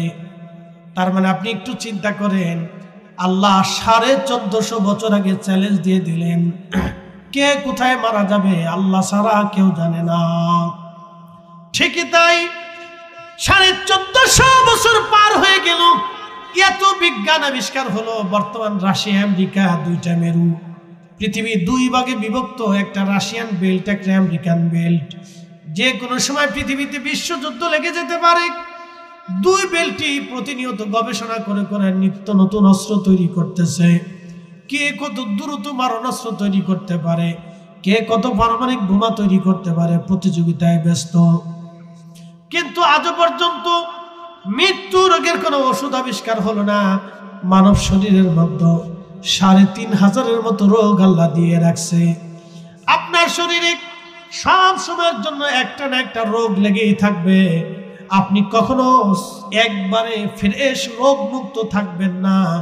3000 রোগের মধ্যে একটা না একটা রোগ আপনার শরীরে সবসময় বাসা বেঁধে থাকবে। আপনি ডাক্তারদের কাছে জিজ্ঞেস করবেন, আপনার শরীরে 3500 যে রোগ আছে, এমনকি ডাক্তার যারা আছে আপনারা চিকিৎসা দেয়, প্রেসক্রিপশন দেয়, ওষুধ দেয়, পরামর্শ দেয়, নিজেও রুগী। কি কথা বললেন? নিজেও কি রুগী? যে বেটা কবিরাজি করে আপনার দুনিয়া ভরে ওষুধ দিতেছে, যা খোঁজেন নিজেও রুগী। কি কথা কর না, হে নিজেও রোগী। ৩,৫০০ রোগের একটা না একটা রোগ আপনার শরীরে সবসময় বাসা বেঁধে থাকবেই।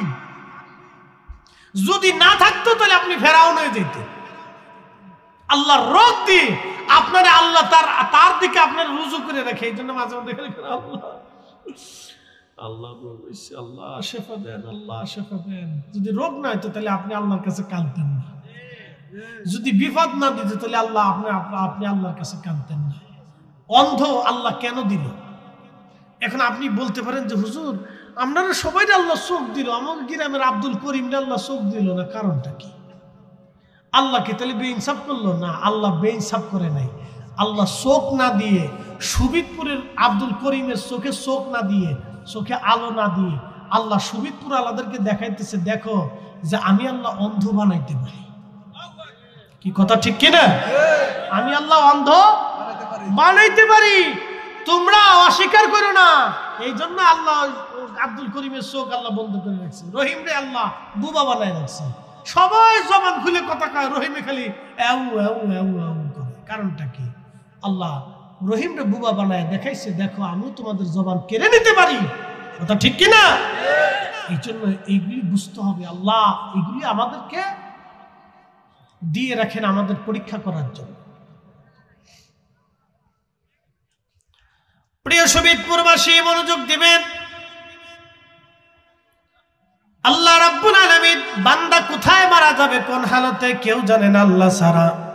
বিজ্ঞান এত উন্নত হলো, এত বিজ্ঞান আপনার উন্নত হলো, কিন্তু আজ পর্যন্ত মৃত্যু রোগের ওষুধ বানাইতে পারে নাই।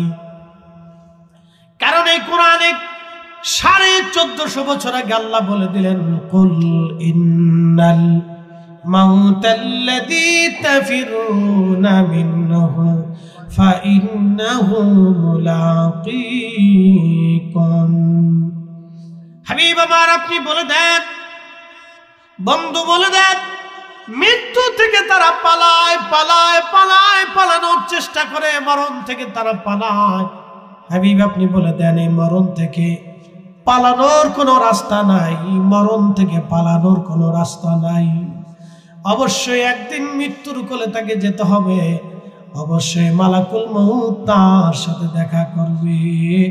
মরণ থেকে পালানোর কোনো রাস্তা নাই, মরণ থেকে পালানোর কোনো রাস্তা নাই। 1450 বছর আগে কোরআন আল্লাহ বললেন। আচ্ছা বলেন, আজও পর্যন্ত কি একটা শব্দ মিথ্যা হয়েছে? না না, জোরে বলেন, জোরে বলেন, হয়েছে?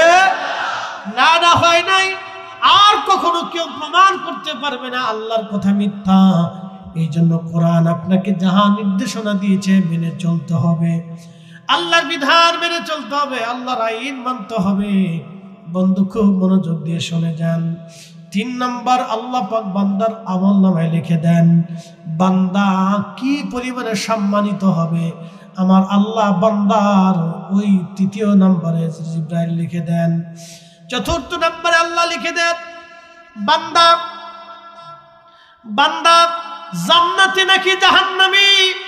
আমার আল্লাহ 4th নম্বরে লিখে দেন সে কি জান্নাতে যাবে নাকি জাহান্নামে যাবে, সে কি জান্নাতি নাকি জাহান্নামে যাবে, আমার আল্লাহ লিখে দেন। এই জন্য দেখবেন কেউ সারা জীবন ভালো কাজ করার পরে লাস্টে বেঈমান হয়ে কবরে চলে যায়। বহু মানুষ আছে নাস্তিক হয়ে কবরে চলে গেল। তসলিমা নাসরিন, তার মা তাহাজ্জুদ নামাজ পড়ে। তসলিমা নাসরিনের বাবা মুসলমান, মা মুসলমান, মেয়েটা মুসলমান ছিল, কিন্তু শেষ মুহূর্তে সে এমন নাস্তিক হয়ে গেল, বেঈমান হয়ে মহিলাটা কবরে চলে গেল। ফি নারি জাহান্নামা খালিদিনা ফিহা, চিরদিনের জন্য এই মহিলা জাহান্নামে চলে গেল। কোনদিন আর জাহান্নাম থেকে বের হতে পারবে না, কোনদিন আর জাহান্নাম থেকে বের হতে পারবে না। মা মুসলমান, বাবা মুসলমান, নিজে মুসলমান, নাম মুসলমানের নাম, কিন্তু শেষ পর্যন্ত বেঈমান হয়ে কবরে চলে গেল। আবার দেখা যায় বাবার নাম শ্রীকৃষ্ণ, ওর নাম রাধা কৃষ্ণ। দেখবেন শেষ পর্যন্ত মুসলমান হয়ে ছেলেটা আব্দুল করিম নাম হয়ে আল্লাহর জান্নাতে চলে গেল সত্যের দিশা নিয়ে। কথা বলেন ঠিক না বেঠে? আল্লাহ লিখে দেয়, আল্লাহ সমস্ত মানব জাতিকে মুসলমান বানাইতে পারতেন, আল্লাহ কেন বানান নাই? আল্লাহ পরীক্ষা করার জন্য বানান নাই। আল্লাযী খালাকাল মাউতা ওয়াল হায়াতা লিয়াবলুয়াকুম আইয়ুকুম আহসানু আমালা।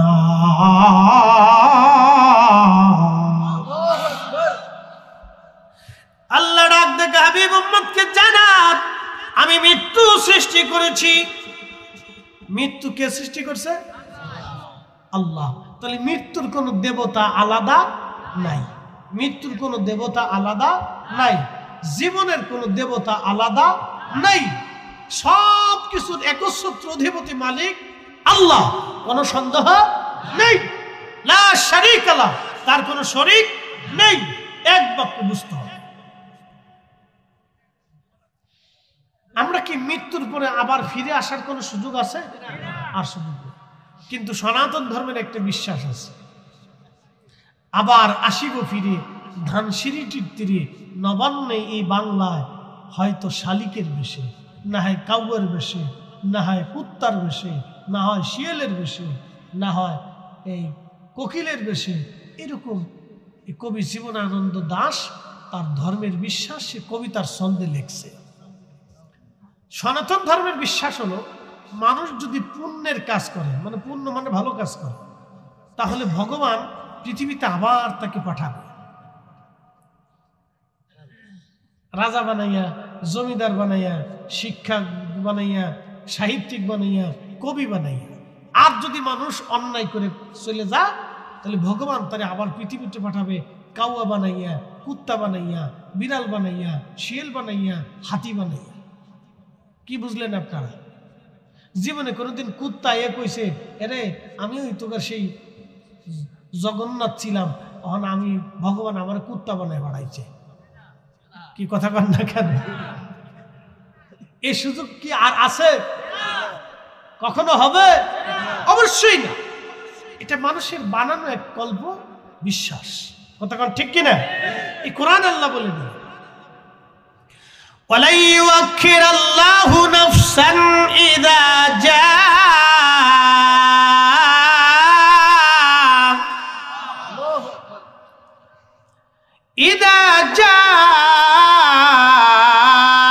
أَجَلُهَا।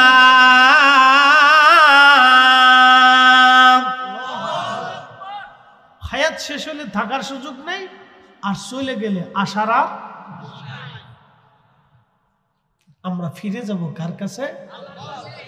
সুম্মা তুরাদ্দুনা ইলা আলিমিল গায়বি ওয়াশ শাহাদাত। অতঃপর তোমরা আল্লাহর কাছে ফিরে যাবা। একসাথে বলেন, কার কাছে? আল্লাহর কাছে। এখন আপনারা প্রশ্ন করতে পারেন যে ফরিদে হুজুর, দুই একটা কি বাস্তব কোনো ডকুমেন্টস আছে? হ্যাঁ আছে।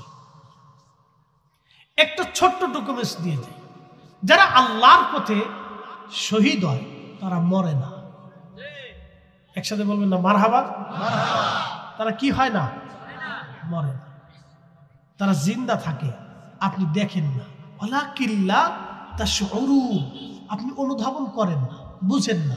এটা আল্লাহ নিজে তার কোরআনে, আল্লাহ তার জবানে নিজে বলছে। একসাথে বলবেন আল্লাহু আকবার। আমি আপনাদেরকে একটা বাস্তব ঘটনা শুনি। 1933 সাল, আজ থেকে প্রায় 100 বছর আগে, 1933, ইরাকের দজলা নদীর পরে মহান রসুলের দুজন সাহাবী কবর ছিল, একজন হুযায়ফা আর একজন আব্দুল্লাহ আনসারী রাদিয়াল্লাহু আনহু।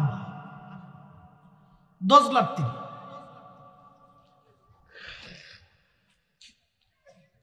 না, আরেকটু বুঝাই, দজলার তীরে পড়ে যাই, আপনাদেরকে আরেকটু সহজ করে দিই। পৃথিবীতে একজনের দুইটা কবর আছে, একজনের দুইটা মাজার আছে, তিনি ইমাম হুসাইন। এছাড়া পৃথিবীতে আর যত বলে যে অমুক অলির 3টে মাজার, অমুক অলির 4টে কবর, এগুলো সব মিথ্যা কথা। কথা বুঝেন নাই মনে হয়? আবার বলতেছি, ফ্রেশ কথা, কোনো বাকি ঝুঁকি নেই। আমি সুন্নি মাইন্ডেড, কিন্তু তাই বলে না যে আমি শিরিককে প্রাধান্য দিব। কি কথা কর না কেন? মনোযোগ দেন। অনেকে বলে বাইজিদ বুস্তামির এটা মাজার, এটা মাজার, এটা মাজার, এটা মাজার, অমুক জায়গা তমুক যাও, অমুক জায়গা তমুক যা, 4টা 5টা এটা হয়েছে। এগুলো ভ্রান্ত, এগুলো কথার কোনো ভিত্তি নাই। একজনের পৃথিবীতে 2টা মাজার, তিনি ইমাম হুসেইন রাদিয়াল্লাহু আনহু। তিনার দেহ মুবারকের মাজার হচ্ছে কারবালা, আর পবিত্র মাথা মুবারকের মাজার হচ্ছে বর্তমান মিশর আল আজহার বিশ্ববিদ্যালয়ের পাশে। একসাথে বলবেন না মারহাবা? বর্তমানে যে গাজা, এই গাজার আগে নাম ছিল আসকালান। এই আসকালানে ইমাম হুসেইন রাদিয়াল্লাহু আনহুকে সমাহিত করা হয়েছিল। শুধু মাথা মুবারক 530 হিজরি। মনোযোগ দিন, কত হিজরি? 530 হিজরি। ওনার শাহাদাতের 470 বছর পরে। ওনার শাহাদাতের কত বছর পরে? 470। ভালো করে বুঝে যাবেন, 470 বছর পরে খ্রিস্টানরা, ক্রুসেডাররা এই বর্তমান ফিলিস্তিন অনেক অঞ্চল তারা দখল করে নিয়ে গেল। আজকে যেমন ইসরায়েল নিছে, একসময় ওরাও নিছে, কিন্তু টিকতে পারে নাই। ইসরায়েল যে নিছে তারাও টিকতে পারবে না। একসাথে বলবেন আল্লাহু আকবার। কারণ সুলতান গাজী সালাউদ্দিন আইয়ুবের উত্তরসূরিরা এখনো মরে যায় না, এটা জিন্দা আছে। মুসলমানদের কোন না কোন অঞ্চলে, কোন না কোন ঘরে সুলতান গাজী সালাউদ্দিন আইয়ুবের উত্তরসূরি জেগে উঠবে। কথা কোন ঠিক না ঠিক? তো মনোযোগ দিয়ে, মিশরের যিনি গভর্নর ছিলেন তিনি সিদ্ধান্ত নিলেন যে আমাদের সাইয়্যিদের মাথার এখন খ্রিস্টানদের আন্ডারে চলে গেছে, তা আমরা উঠাই নিয়ে আসি, ওটা রাখা যাবে না। তো মিশরের গভর্নর, তিনি মিশরের যিনি তৎকালীন গভর্নর ছিলেন খেলাফতে, তিনি প্রস্তাব দিলেন যে আপনারা আমাদের সাইয়্যিদের মাথা মোবারক দিয়ে দেন। তো বলতেছে আপনাদের সাইয়্যিদ তো আপনাদের ধর্মের প্রসিদ্ধ একজন ব্যক্তি, তো যেহেতু নিতে চান তাহলে তো আমরা এমনিতে দিব না, 30,000 স্বর্ণ মুদ্রা দিতে হবে। 30,000 স্বর্ণ মুদ্রা কিন্তু একটা রাষ্ট্রের জন্য কম না, অনেক টাকা।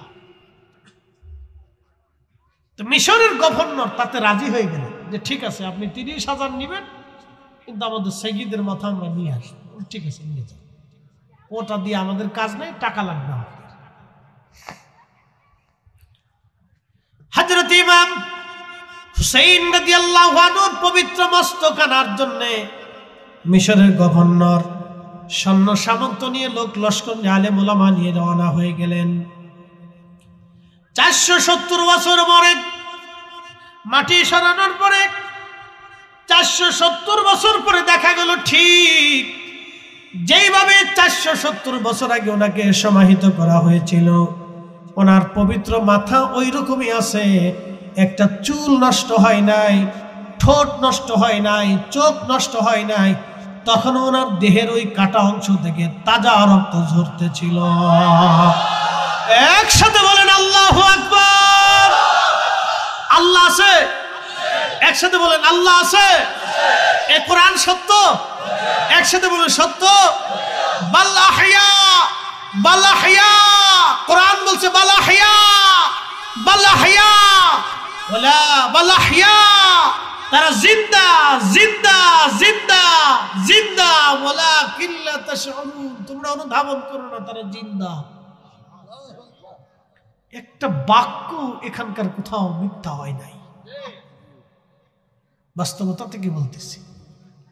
ওনার মস্তক মোবারক থেকে সুঘ্রাণ আসতে লাগলো,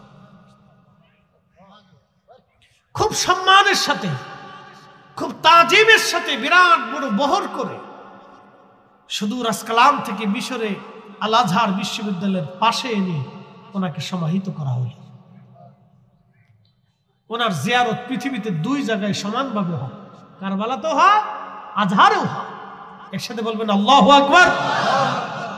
তাহলে লা ইলাহা ইল্লাল্লাহ, আল্লাহ ছাড়া কোনো মালিক, কোনো রব নেই। আশহাদু আল্লা ইলাহা ইল্লাল্লাহু ওয়াহদাহু লা শারীকা লাহু ওয়া আশহাদু আন্না মুহাম্মাদান আবদুহু ওয়া রাসূলুহু। একসাথে বলা যাবে না আল্লাহু আকবার? কোন সন্দেহ? একসাথে বলেন সন্দেহ নেই। পৃথিবীতে কোনো দ্বিতীয় তৃতীয় চতুর্থ কোটি কোটি ভগবান, কোন দেবতার অস্তিত্ব নেই। পাথরের সামনে, মূর্তির সামনে মাথা নত করে কোনো লাভ নেই। যার সামনে মাথা নত করার দরকার সেই রবের সামনে মাথা নত করতে হবে। যার জন্য জীবন দেওয়ার দরকার তার জন্যই জীবন দিতে হবে। কথা বলুন ঠিক না? প্রিয় উপস্থিতি, এটা বাস্তবতা থেকে আপনাদেরকে দিলাম। কাফেররা রাসূল কারীমের কাছে এসে দলিল চাইতো যে আল্লাহ আছে, তার প্রমাণ কি? শোনেন, সাহাবীরা কিন্তু আগে আল্লাহ দেখে আল্লাহ চিনে নাই। তারা কিন্তু আল্লাহ দেখেন নাই, তারা আগে নবী দেখছেন। কথা ঠিক কিনা? তারা আগে কি দেখছেন? রাসূল দেখছেন। একসাথে বলবেন আল্লাহু আকবার। এই যে কোরআন নাজিল হলো, কোরআনে আল্লাহ বলেন আলিফ লাম মিম যালিকাল কিতাবু লা রাইবা ফীহি হুদাল লিল মুত্তাকিন। এই যে শব্দগুলি আল্লাহ যখন তার রাসূল কারীমের কালব মুবারকে নাজিল করতেন, তখন নবীজি প্রচন্ড শীতে ঘেমে চুপসে যাইতেন। তখন সাহাবীরা বুঝতে পারতো কোরআন নাজিল হচ্ছে, কিন্তু কোরআন আসতেছে এটা দেখা যেত না। আল্লাহ নবী যখন স্বাভাবিক অবস্থায় ফিরে আসতেন, তখন বলতেন সাহাবীরা, আল্লাহ বলছেন যালিকাল কিতাবু লা রাইবা ফীহি হুদাল লিল মুত্তাকিন আল্লাযীনা ইউমিনুনা বিল গায়বি ওয়া ইউকিমুনাস সালাতা ওয়া মিম্মা রাযাকনাহুম ইউনফিকুন।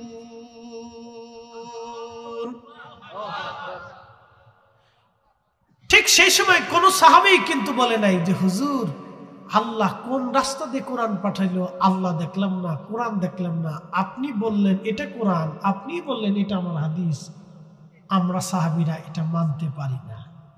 কোন সাহাবী একথা বলেন নাই। সাহাবীরা রাসূলকে 100% পিওর বিশ্বাস করতেন। কি কথা বলেন না কেন? কথা বলেন।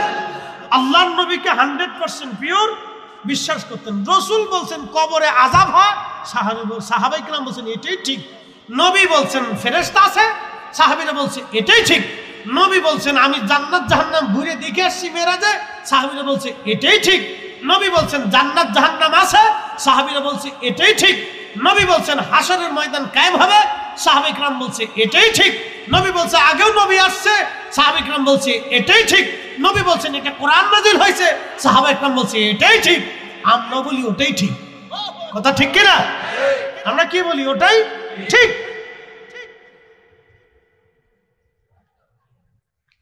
প্রিয় উপস্থিতি, সাহাবায়ে কেরাম 100% পিওর ভাবে তার রাসূলকে মেনে নিতেন, বিশ্বাস করতেন, কোনো কথা তারা সন্দেহ করতেন না। যার কারণে কোরআনে যাহা যাহা আসছে সাহাবীরা বিনা বাক্যে মেনে নিয়েছেন। কিন্তু কোন কোন সাহাবী দিন কবুল করার আগে নবীজিকে বলতেন ইয়া রাসূলুল্লাহ আল্লাহ আছে কি করে বুঝবো, আপনি প্রমাণ সাবমিট করেন। যেমন মক্কার কাফেররা বলল, হে মুহাম্মদ সাল্লাল্লাহু আলাইহি সাল্লাম, তুমি যে আল্লাহর নবী এবং আল্লাহ আছে তার প্রমাণ কি? সেই সময় কাফেররা এই কথা বলার পরে নবীজি বললেন, ও আমার চাচা আবু জাহেল, ও উতবা, শাইবা, মুগীরা, আবু লাহাব, আপনারা কি প্রমাণ চান যে আল্লাহ আছে? বলো আকাশের চাঁদ যদি তুমি ইশারা দিয়ে দ্বিখণ্ডিত করে দেখাইতে পারো তাহলে আমরা মেনে নিব আল্লাহ আছে। আমরা এটাও মানব তুমি আল্লাহর নবী। তুমি আকাশের চাঁদ দ্বিখণ্ডিত করে দেখাও, আকাশের চাঁদ তুমি দ্বিখণ্ডিত করে দেখাও, আকাশের চাঁদ তুমি দ্বিখণ্ডিত করে দেখাও। আল্লাহর নবী বলেন হ্যাঁ আমি আকাশের চাঁদ দ্বিখণ্ডিত করে দেখাবো। সব কাফেররা একত্রিত হলো। আল্লাহর নবী আকাশের চাঁদের দিকে তাকায় বলেন, হে চাঁদ তুমি আল্লাহর হুকুমে দ্বিখণ্ডিত হয়ে যাও। আচ্ছা বলেন তো চাঁদ কার অধীনে? হুকুম দিলেন আল্লাহর নবী, তুমি আল্লাহর হুকুমে দ্বিখণ্ডিত হও। চাঁদ আল্লাহর অধীনে, আল্লাহর আইনে। সঙ্গে সঙ্গে চাঁদ থরথর থরথর করে কাঁপতে লাগলো, কারণ আল্লাহর নবীর হুকুম যদি অমান্য হয়ে যায় তাহলে চাঁদ জানে আমাকে অতল গহ্বরে জাহান্নামে চিরদিন আমাকে পুড়তে হবে, জ্বলতে হবে, শাস্তি নিতে হবে। সেই জন্য চাঁদ জাহান্নামের শাস্তি নিতে রাজি না। এই জন্য চাঁদ কাঁপতে লাগলো, কেঁপে কেঁপে দুই পাহাড়ের মাঝখান থেকে আলাদা হয়ে দুই পাহাড়ের দুই পাশে দুই টুকরা চাঁদ চলে গেল। ঠিক তখনই কাফেররা বলল, আবু জাহেল ডাকতে বলে, মক্কাবাসী, চাঁদের জায়গা চাঁদ ঠিক আছে, আমার ভাতিজা তোমাদের চোখের মধ্যে জাদু মারছে। আবু জাহেলের নসিবে নাই, শুধু ওরই নাই, ওর কথা যারা শুনলো তাদেরও কত হতভাগা। দেখেন, এই দৃশ্য দেখার পরেও একজন কালেমা থেকে বিমুখ হয়, তাহলে তাদের হৃদয় কত কঠিন ছিল। এটার নাম হচ্ছে মুজিজা, এটার নাম মুজিজা। আর আল্লাহর ওলিদেরকে আল্লাহ দেন কারামাত। যেমন হুজুর মাইনুদ্দিন চিশত আজমারি সানজারি রাহিমাহুল্লাহ পুরা আনা সাগরের পানিটা একটা লুটার ভিতরে এনে ওই সময় হিন্দু সনাতনীদের সাথে তিনি চ্যালেঞ্জ দিলেন। একসাথে বলবেন না আল্লাহু আকবার। ওই সময় যদি উনি আনার পানি লুটার ভিতরে না আনেন তাহলে হিন্দুদের জ্বালায় কিন্তু উনি আর ওই সময় পারেন না। এটা ওলিদের জন্য কারামত, আর নবী আলাইহিস সালামদের জন্য মুজিজা। এটা আল্লাহ প্রদত্ত, আল্লাহর পক্ষ থেকে আসে, সবাইকে আল্লাহ দেন। নবীদেরকে আল্লাহ মুজিজা এই জন্যই দিতেন, কারণ অনেক মানুষ ছিল যারা মুজিজা দেখতে চাইতো, যে তুমি যে নবী তার প্রমাণ কি, আল্লাহ যে আছে তার প্রমাণ কি। যেমন বাদশা জুলকারনাইন, পৃথিবীতে আল্লাহ 4 জনকে বাদশাহী দিছে, সারা দুনিয়ার বাদশা। একজন বাদশার নাম নমরুদ, আর একজন বক্তে নসর, আর একজন জুলকারনাইন, আর একজন হযরতে সুলাইমান। 2 জন মুসলমান, 2 জন কাফের। পৃথিবীর এমন কোন ইঞ্চি মাটি ছিল না যে ইঞ্চির মাটির বাদশাহী আল্লাহ তাকে না দিয়েছিলেন। হযরতে ইব্রাহিম আলাইহিস সালাতু ওয়াস সালাম, তিনি কাবা ঘর গাঁথতেছিলেন, কাবা নির্মাণ করতেছিলেন। ইব্রাহিম আলাইহিস সালাম কাবা নির্মাণ করার সময় ওই রাস্তা দিয়ে বাদশা জুলকারনাইন তিনি যাইতেছিলেন। বাদশা জুলকারনাইন ডাক দিয়ে বলেন, আপনার নাম কি? বলে, আমার নাম ইব্রাহিম খলিলুল্লাহ। বলে, খলিলুল্লাহ কি? বলে, আমি আল্লাহর বন্ধু। বলে, আল্লাহ কে? বলে, তোমার রব আমারও রব। আল্লাহর খলিল বলতেছে, জুলকারনাইন তোমারও রব আমারও রব। বলতেছে, ওনা কি দেখা যায়? বলে, না, তা দেখা যায় না। ধরা যায়? বলে, তাও ধরা যায় না। বলে, যাকে দেখা যায় না, ধরা যায় না, তাকে রব কি করে মানবো? তিনি যা আছেন তার প্রমাণ কি? ইব্রাহিম আলাইহিস সালাম বললেন, আপনি কি প্রমাণ চান? বলতেছে, আল্লাহ। ইব্রাহিম, ওই যে ভেড়ার দল পাহাড়ে ঘাস খেয়ে বেড়াচ্ছে, ওই ভেড়ার দল যদি আপনার সামনে এসে আপনার কালেমার সাক্ষ্য দেয়, তাহলে বুঝবো আল্লাহ আছে এবং আপনি আল্লাহর নবী।